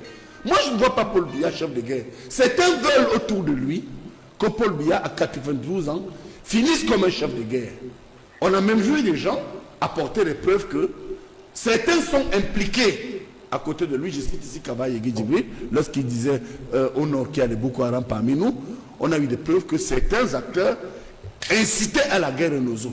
Moi je suis venu sur ce plateau. Il y en a dans l'entourage de Paul Biya qui pourrait d'une manière ou d'une autre, qui le souhaite, s'il vous plaît, soutenir Issa Tchiroma. Il y en a qui pourraient soutenir dans l'entourage de Paul Biya Issa Tchiroma. Je voudrais vous dire avec conviction que lorsque le ministre Tchiroma hier dans un communiqué dit qu'il a été félicité par certains membres du gouvernement et bien d'autres, il n'affabule pas. Vous avez des gens autour du président qui veulent que le chef de l'État sorte par la petite porte. Et un jour, et avec le temps, vous allez comprendre que ceux qui ont de l'affection pour le président... Oui. Je suis mature. Je suis mature parce que quand le Nozo a commencé, certains acteurs, je prends des journalistes comme Boni Philippe à témoin et des gens comme Sambaka, les gens ont dit que c'était rien au Nozo, hein. C'est pas vrai ça. Bon, et faites attention, contrairement à ce que vous dites. Vous comprenez? Nous devons apaiser des personnes décidées. Si leur vote est volé, à défendre leur vote. Ça, je suis d'accord. Et c'est pourquoi nous sortons avec une solution qui est la mienne. Il n'y a que le Conseil constitutionnel pour dire si un vote a été voté. Il n'y a que le Conseil constitutionnel. Dès lors que les résultats sont rendus. Dans la première partie de votre débat, nous sommes convenus, nous tous, que le Conseil constitutionnel ne fait que lire des papiers transmis. Et je vous ai dit, faisons attention. Vous avez ce qu'on appelle en sciences politiques la criminalisation de l'État. La criminalisation de l'État, c'est quoi? Vous avez des gens qui posent des actes qui peuvent inciter à la guerre. Quand quelqu'un va dans une urne, vole l'urne, change de vote, et ces criminels nous regardent. Ils doivent se dire, mais regardez sur le plateau de Boris Philippe, comment ils sont si naïfs. Et faisons attention. Now, I want to interrupt Mesanga Nyamding there. We hear what he says.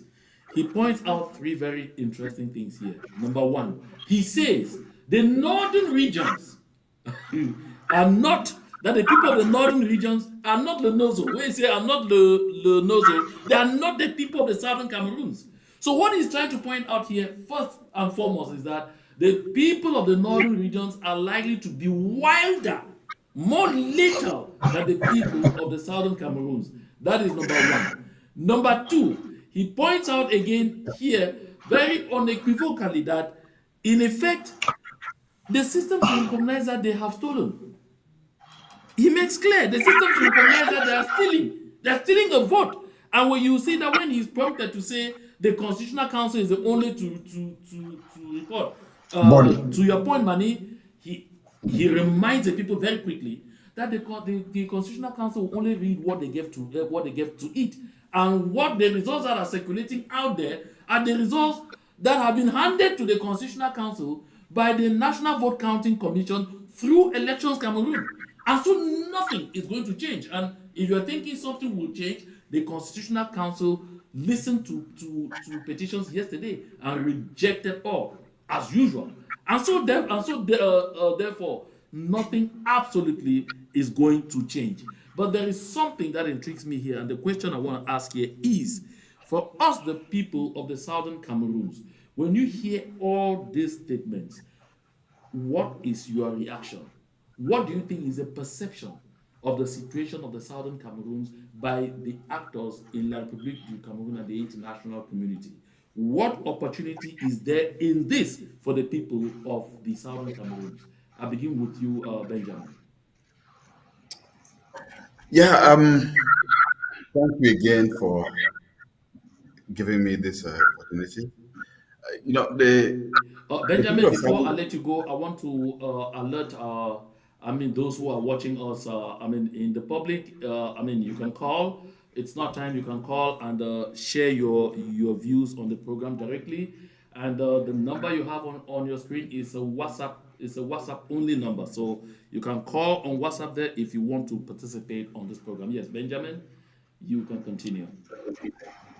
Yeah, I would like to point at something before I answer that question again. The fact that, what has kept the southern Cameroons a little bit backward as far as their struggle for independence is concerned is the illusion that the UN would come in, or some international body, America, would come in. The people, the leaders, they sold this illusion that, the UN was to come in and, do the trick and give the independence to the public back in Cameroon, and they believed very much in that. And after a while, maybe about 1, 2, 3 years, when some vehicles maybe were brandished, okay, the UN is here, they are not, they've gone, whatever. The people became, disappointed and, kind of. But this now for them, if they actually believe that they could be a country, or they can be a country, this is a golden opportunity for them, because when chaos begins in La République, starting from the north, when they will send all their military people up there to go and defend their national territory, it is a moment for southern Cameroonians to come together. Because I know they are as fractured as any other thing. I think I've never seen something like that. Let me speak like Trump. I've never seen a fractured people like the people of southern Cameroon. But this is the unique opportunity for them to make sure that if they can come together and bury all the differences for the moment and make sure that they focus on unite, they focus on achieving something first before it becomes too late, because if we wait for the Republic to have their problems, resolve their problems, and come back to us in the united, I want to assure you that deciding Cameroons, we might basically become true slaves. So the opportunity that we have now at this moment, even today, is that let the leaders of Southern Cameroon, if you believe you're a leader, anyone who thinks that he's a leader, I don't know who they are as of now, because we've had a lot of fraudsters, a lot of gangsters, thieves here and there, walking around in the name of leaders or whatever. That is Those absolutely who unkind, actually though. believe in Southern Cameroon, who know that they are seeing the suffering of the people, they're seeing how that territory has been, sucked from their resources and things like that. If they actually believe in Southern Cameroon, this is the moment for them to concert, come together, united, and make sure they have I don't want to call it even independent, but have their right as they deserve. Yeah, Professor Lem, before I come to you, let's take this caller on the line. Hello, sir. Oh, madam. Can you hear me? Yes, I can hear you. Yes. What is your name and where are you calling from? My name is Agnes. I am calling from the UK. Okay. I am a Southern Cameroonian. Okay. Let's get your reaction. Yes, I've just been watching your program. Um, and I want to first of all appreciate you for what you have been doing and following up the program for all this while, especially what is happening in the La République Cameroon. I really feel concerned, and I want to say that it's time for them to really come out and really take out and fight for their rights. Because from what one of what your panelists was saying, I think, and you yourself know, since I know that you back in La République, you work with the state media, you really know what is happening there. I think that if they come out before the results are proclaimed, that would really be nice. Because if they only do it after that, and like you have said, the superpowers and other countries will be congratulating Mr. Biya, and that will be very difficult for the citizens of La Republic to really agitate this. So my suggestion is really that they should come out before Monday, before the election, the results are proclaimed on Monday, so that it will really push the regime and really make, even if they think that they can still give the results to Mr. Biape, they would have, the citizens of La Republique would have really pushed them to the wall that they cannot really maybe just give the results like that. So my suggestion is that they should come out before Monday, so that this situation will really be in such a way that it will change. And I think that through, I know Mr. Tchiroma, having worked with the regime, will not say that he's a saint, but I think that if Mr. Tchiroma is proclaimed and is the president of the Republic of Cameroon, our situation too in the Southern Cameroon will have a headway. I know that France and some superpowers, especially France, will really want to like manipulate, will really want to like make sure that this situation should not be themselves. But Mr. Akuro, I think that we are in 2025.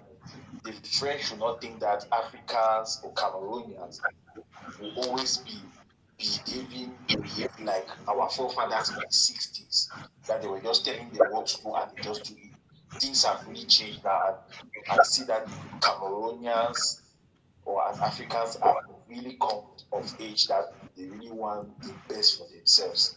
Okay, So I really think that things will really change this time around. Thank you very much. I might come again to give more support. Thank you. Okay, thank you very much. Yes, Professor Lem, before we receive this caller, you were about to react to what we were talking about. I'd like you to, at once react to the pronouncements made by this gentleman from the United Kingdom. Yes, quickly. Yes, go ahead.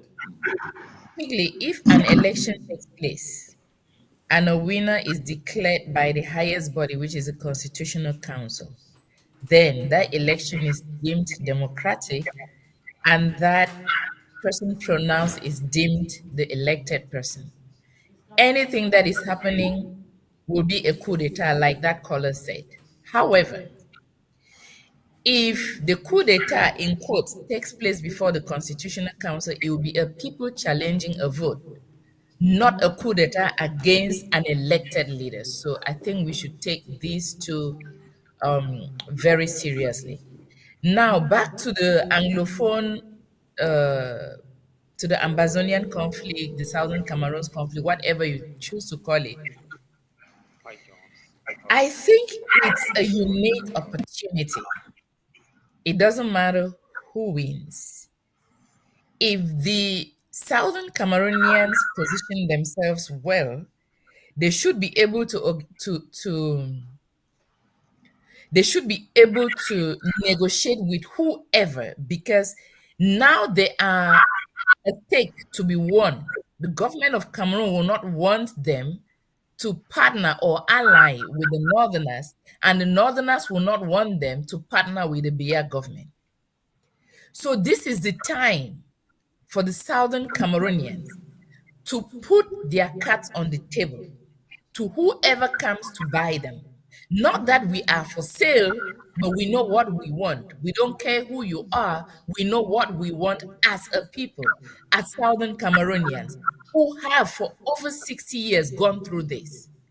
So this is a unique opportunity. Let's not blink for Tchiroma. Let's not blink for Biya. Let us look, what do we want as a people? Okay. Who knows whether Tchiroma will take... Yeah, Professor Lem, I interrupt you because we have a caller who's been waiting on the line. Hello, sir. Hi, John. How you guys doing? Good. So, where are you calling from, and what's your name? This is Professor Elvis, and I'm calling from the University of Buffalo, New York. You said this is Professor? This is Professor Elvis from the University of Buffalo, New York. Okay. United States. Yeah. Okay. Yes, let's have your reaction. All right, yeah, I've been following the video program, and also I've been following events in Cameroon, and I can say it's a very tense moment back home in Cameroon. I don't know. I would like you guys to look at these issues deeply. I don't really know how it's gonna be, but all I can say for now is that I know the situation in Cameroon is gonna escalate, probably when the results are announced. And there's no doubt about that. So probably my first question is gonna be this: what are some of the immediate reactions or immediate effects or that we're gonna see out there to say for sure that the regime is stretched out?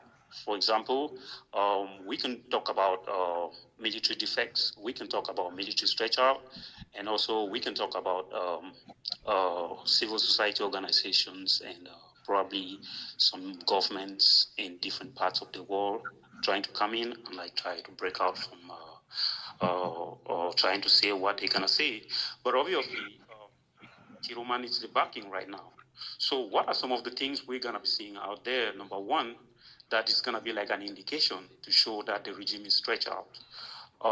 My second question is gonna be this: Probably for the people of southern Cameroon right now, we know we have been under siege for the last 10 years. Our people have been displaced, a lot of refugees out there, and the situation in Cameroon is going to be tense. Obviously, in the southern Cameroon, from my understanding and from an analytical standpoint of view, the tension in the southern Cameroon is going to be less tense a little bit, especially in the northern region, where they know there's no outlet that weapons can come in or other stuffs to fortify the Amazonian forces. So you might call it whatever you want to call it, freedom fighters. I'm okay with it.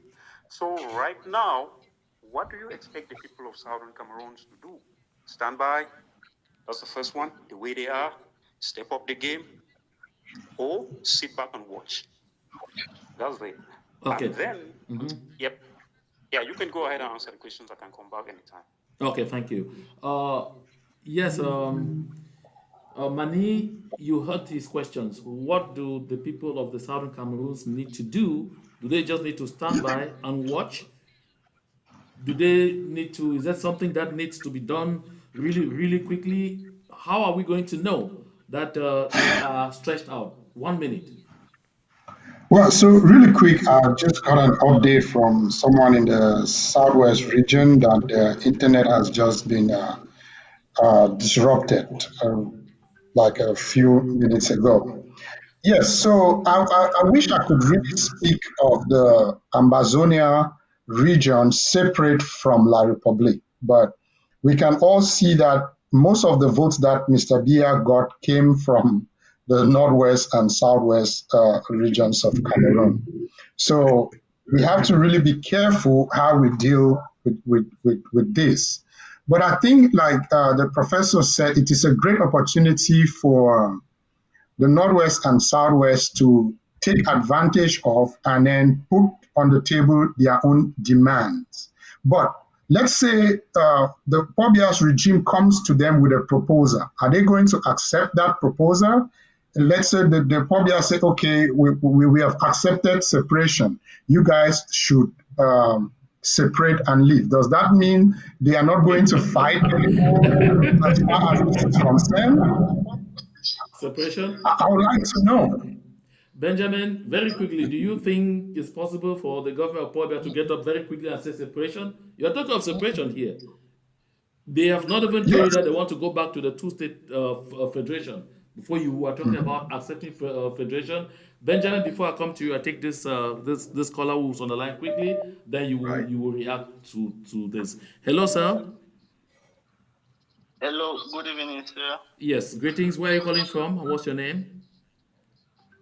I am Ebong. I'm calling from Boya. From where? Right.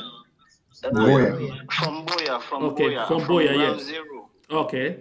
Yes. Ask your questions or your contribution. All right. I just wanted to give I just wanted to give part of the answer to the question that the previous caller asked.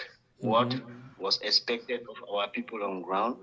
The first thing I'm going to say is that we know that it's obvious that this is the year of change, 2025. This is the year of change. Nobody should be pessimistic about it, because with what is happening in other countries around, it is the wind of change is already blowing. And as if they call Cameroon a shithole country, believe me, it is because of the Frenchman's way of doing things. They are very, very weak. They lack courage a lot, and that is one of the reasons that I don't admire them. But this year, they are obliged to also hold the horn, the bull by the horn, because it is already their man has already sacrificed. We do follow some videos that maybe you might not have come across. His voice is the voice of the people, and he has made it clear to the people that as long as you are with me, I am with you. So the people are also in for it. The Northeast, the Hausa people are not like this other dumbfounded Bamileke people who are confused. The Hausa people are also tough, like the English people. They will not be sleeping. They won't be able to sleep, knowing very well that Ibrahim Traore, who is a Hausa man, has turned things around. Knowing very well that Asimi Goita is a Hausa man, has turned things around. And talking about people in Niger and Chad itself, which is just up there, Yes, because in as much as Chad might not have maybe showcased itself to be a Pan-African state, but already people who know the indicators can see and understand that they are already moving towards that direction. Yes, so what I'm saying, effect is that this time that their people will be displeased. I'm trying to I'm in ground zero, so that's why I'm trying to. I may not want to talk much, but what I'm trying to say is that our fighters, especially the people in FACO, this should be an opportunity that they should give some pressure and give some humiliating and unexpected, ambushes and things like that, things that are going to really crumble them and keep them in a state of confusion. Yes, this time they should just relax and just wait when it is really hot up there, and then do one surprising heavy stuff here that is going to be a very great international news, a news that they will not be able to keep. Okay. That's just it. Okay, thank you very much. Thank you very much. Oh my God. Interesting, you know. Thank you very much. So we take this other caller, then we move into the conclusions. Yes. Hello.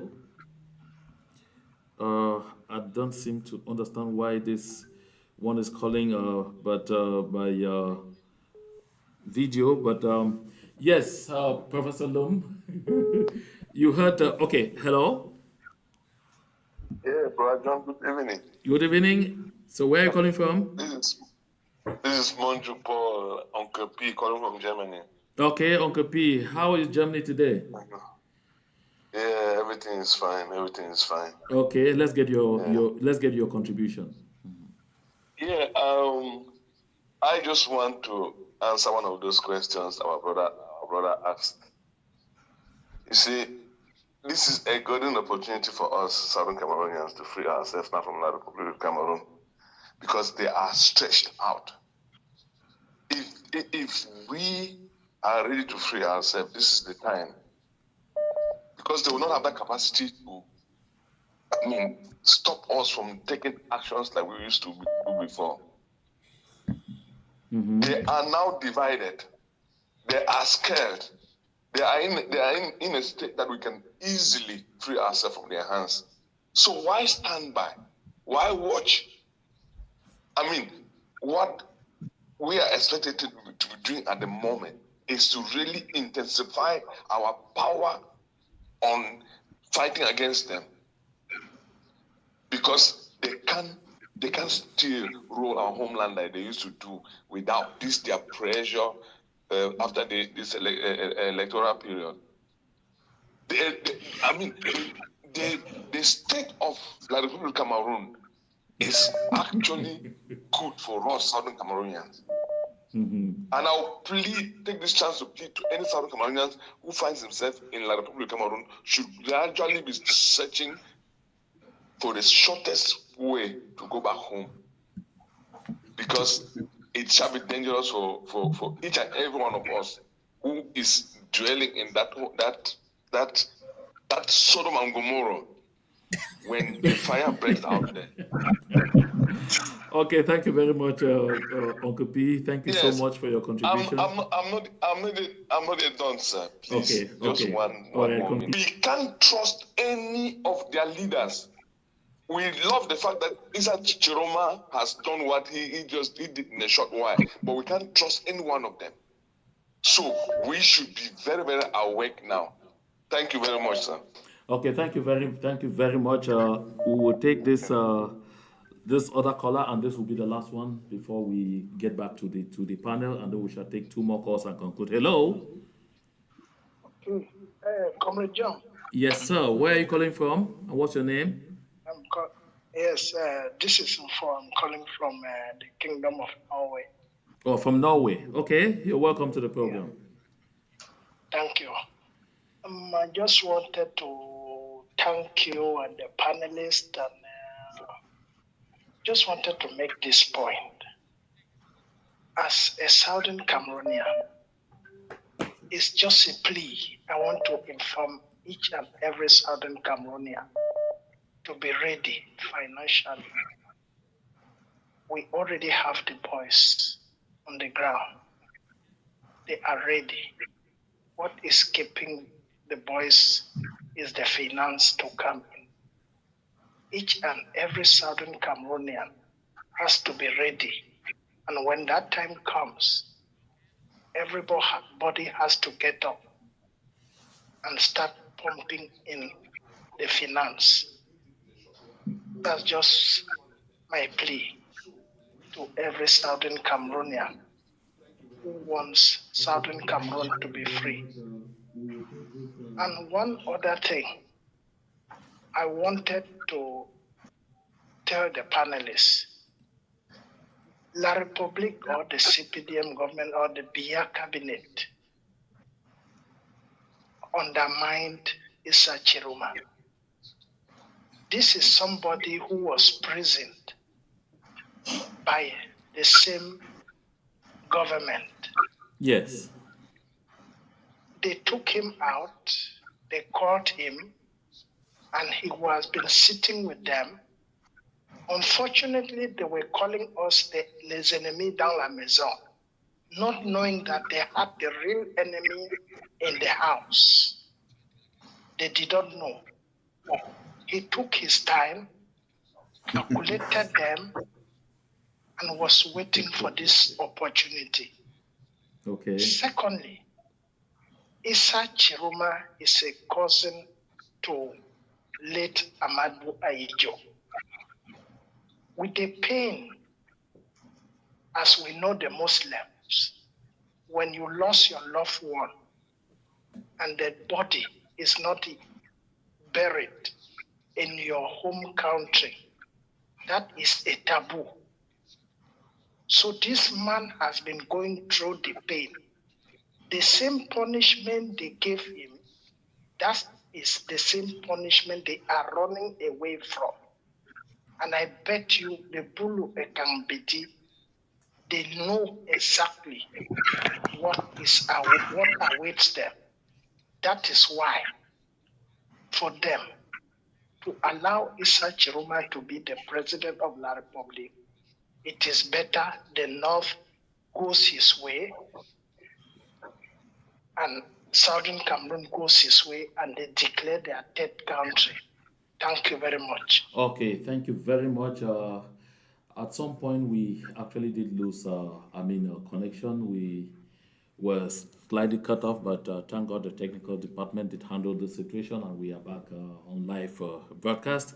And so, yes, thank you very much. And so, there was Mr. Edwin Gang calling, but we will take him much later. Let's come back to the studio. Professor Lem, you were reacting to the previous messages, but I want to say this here absolutely. There's someone that points out here that what is going to happen if the Bulu Ekan Betis go their way, and then the northern regions cut off. The southern Cameroons will simply annex southern Cameroon will annex the breakaway west region in the north and the southern breakaway region of the littoral. What do you say to this, Mr. Manifu? Well, I think that is funny and interesting that we are crying that we have been annexed and then talking about annexing other people. I do not agree to that. I don't know if that person is just trying to be funny or if he's really serious. But I don't really know where the extremes are in the Amazonia crisis, because after 9 years of being stretched out, where do the Amazonians really stand? I think first of all, Amazonia will need to have a referendum to decide whether they want to break away or whether they want to join La Republique. Because right now, I don't think we know for sure what they want. And I think the people, if we want democracy, it should not be for La Republique, it should also be for us. We need to know if the people of Amazonia really want to break away, and we can do that through the ballot box. That is Yes, what I I'm going think. to say. Yes, I think through Mani, Professor Lem can answer that to you very, very vividly, and I give you a very quick lead.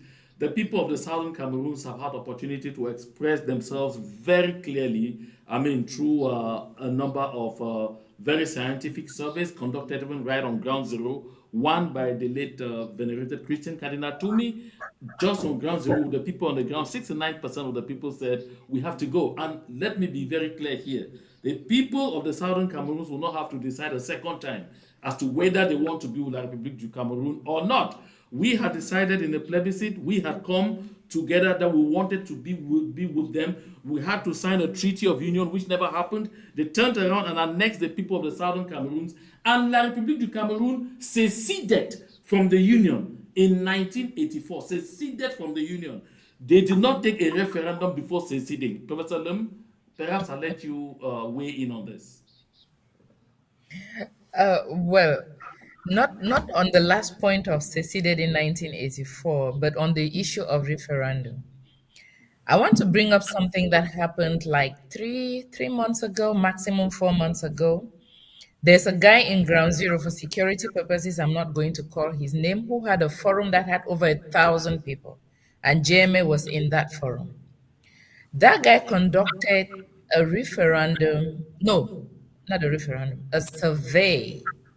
The guy lives in Bamenda. The forum is largely people in Cameroon, like 90% are people who live in Cameroon. He conducted a survey that showed that over 60% of, I want to use the word Anglophone because it's a ground zero thing, want independence. And very few want to remain with La République, and another very few want referendum. That guy's forum was shut down less than 2 weeks, I think, after he published the results of that survey. The forum was shut down. I mean, WhatsApp shut down. It's not as if it was just somebody who threatened him. WhatsApp shut down the forum. That is how serious. I suppose you are talking about the. I don't want you to call his name, the please. Corbett factor. Yes. Yes. So, if 3 months ago we still have such results and such threats, people are just tired of the long war. Just 3 months. Yes. That was around June. People are tired of the long war. They are not tired of the injustices. Until there is justice, people will keep wanting to break away. That's what I think. Yes, Benjamin, I'd like you to weigh in on this. And after that, we'll have our concluding remarks on this program. It's true, just before we have the concluding remarks, we will call back Mr. Edwin Gang, who has been itchy to participate on the program. You know, if talking about, whether Anglophones want to remain in La République or to remain together or to go their separate way. Although personally, this is my own personal opinion, I am a Pan-Africanist kind of person. I love countries that are big. If I were to have my way as a dictator somewhere, maybe in Cameroon or some other place, I would quickly annex Gabon and Equatorial Guinea and even Chad or Central Africa and merge them to become just one gigantic country, kind of. But since I may never become a president anyway, one never knows. You're talking there of annexation again. Well, it's for the good. for good, for good. So doesn't want to hear that annexation again. Continue. For good. So I mean for good. So the fact is, I think if to be honest to you, more than 80% of Southern Cameroonians would prefer to be independent and manage their own affairs. When I talk about being independent, not necessarily having a country, but to be able to manage their own affairs. Because, the experience we have with La République is devastating. And that said, I wanted to revert back to a question somebody asked about what are the indicators that the regime So, in Benjamin, Yaoundé. can you hold your peace for 1 second? We take this caller, and after that, Edwin Gang. Okay. Fortunately, he's just gone. Just go ahead while we get Mr. Edwin Gang, and then we can get to our conclusion. Please So continue. I was saying that when you have somebody who is 92 years old pretending to be governing. Yes, Benjamin, we have Edwin Gang here. He's been calling over and over. Let's listen to his remarks together before you conclude what you were saying. Yes, Mr. Edwin Gang, you're welcome to the program. Oh, thank you, my concern is just that we may be missing another opportunity to bring about a final solution to the problems that we've faced in this sub-region since time immemorial. And that is addressing the facts by calling into question how these English-speaking people came to become part of a predominantly French-speaking country. This is where the problem has always been. We have never allowed the fact to unveil itself so that our friends, our sympathizers out there in the world will say, wow, how come we are allowing this injustice to prevail? The reason is always because we jump ahead of ourselves. We'd rather call alternatives to what now is defined as the peaceful permanent solution. The peaceful permanent solution is simple. We came to this country through a binary plebiscite. The choice of joining Cameroon as a region is constitutionally hatched in the plebiscite treaty. We were to join Nigeria or to join Cameroon. And that joining is a constitutional instrument. It's not like you are joining to be fused. No, it was to be constitutionally presented. That of Nigeria was well publicized. That of Cameroon was not even developed. We were to be a confederation. Fast forward, this country that we came into to become a confederation that should have been called Federal United Cameroon Republics. Laid a fast one on our politician. The facts are that on May 30th, 1960, President Hidjo decreed the name Federal Republic of Cameroon. That was 1960. Meanwhile, the plebiscite was coming up in 1961. We know these facts as not being known to our people. But thank God that we know these facts, that in 1984, that union, ill-fated union had been dissolved. And most importantly, that facts that need to be told to the world. The mistake of fusing immiscible properties known to have never been fused ever in the entire world. French and English systems have never been compelled to work. It's been experimented at the cost of millions of poor unsuspecting Ambazonians. We call it the evil bilingual experiment. Can we allow the fruits of our history, as it has been constructed by the facts of the law, and it has evolved throughout the 70+ years of our coexistence with these French-speaking people, to be seen and heard by the world? If we just allow these facts, the peaceful and the permanent solution to this false evil experiment of using two distinctively immiscible properties of English and French should not take place anymore. And how do we make that happen? We make that happen by calling for a binary exclusive referendum, which will call for, one, do you want to retain your sovereignty as citizens of the Republic of Ambazonia, or do you want to remain citizens of Cameroon? If this is put out there, it will answer the question of every party with all political persuasion, as we now currently know exists in our situation west. Even those Ambazonians who want to stay with Cameroon, they'll be free to choose to stay with Cameroon. Okay, Comrade Edwin, can you conclude in 15 seconds? Yes, the peaceful permanent solution should be endorsed by everybody, whether you have been promoting the ground zero model or whether you have any political ideology. You should know that the peaceful permanent solution is attached to solving this problem once and for all. Okay. We should all be enthusiastic. Thank you. Okay, thank you very much, Comrade Edwin Gang. Yes, Marcel, Jeff, I see you are asking, since what is your view, GMA, what is your view on the peaceful permanent solution? Will you endorse it so that we can move ahead? Of course, let me be very clear.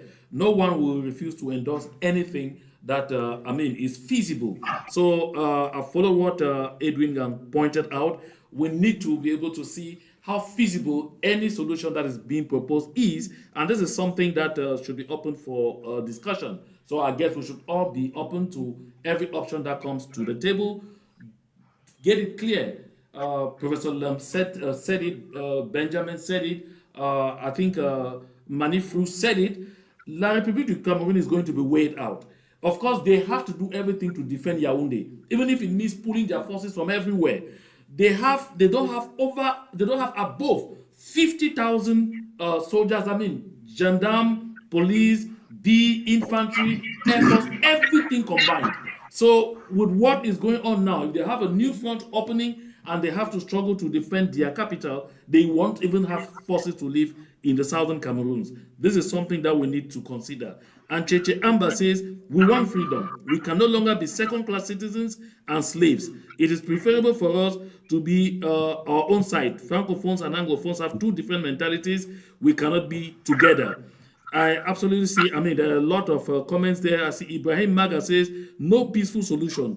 We should have a capital in Gawa. CPDM can hold into A to the if they want. That is your own solution, Mr. Ibrahim Maga. And so I come back here. We are concluding. I come back here for us to give concluding remarks. Let's begin with you, Mr. Manifru, and then we will end with Benjamin. Mani? All right. Yeah, I think it's a great conversation, everyone. For 43 years, Cameroon has gone through what we have all experienced in one way or another. I think the election that happened in Cameroon and the victory that Tchiroma has is not for Tchiroma. This victory is not because Tchiroma is an angel or a savior that is coming to save Cameroon or even the Amazonians. People are tired of what the CPDM regime has brought to them for 43 years, and it is that time for change. It doesn't matter who comes in as president. I personally don't care if the next leader of Cameroon is worse than Paul Biya, and I'm saying this out there because I really, truly don't care if the next person is worse than Biya. I'm ready to see something else.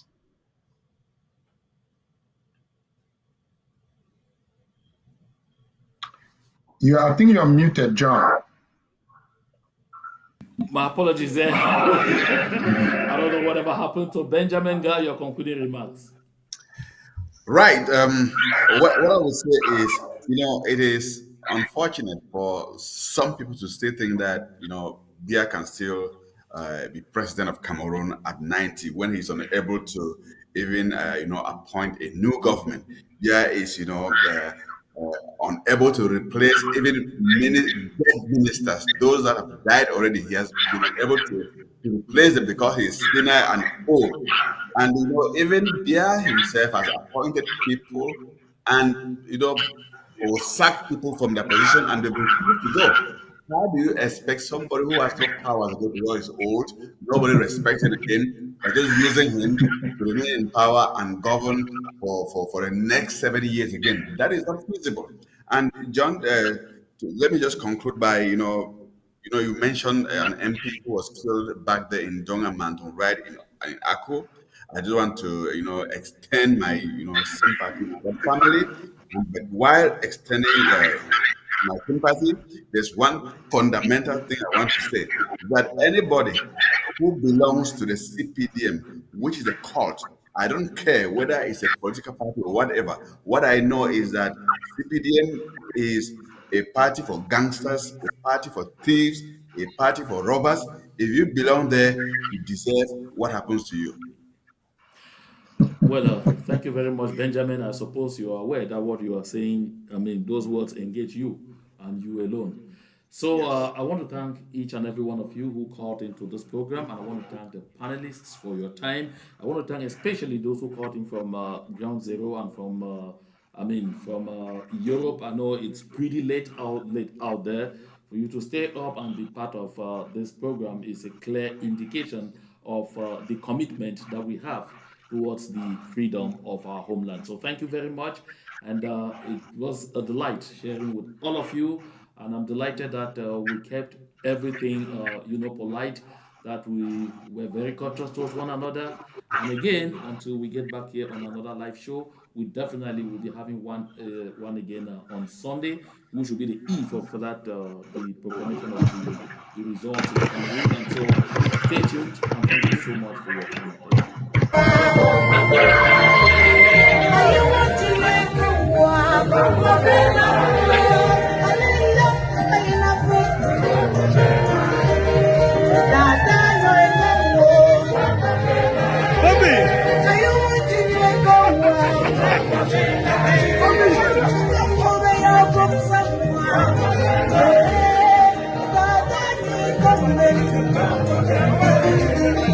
You're a government with a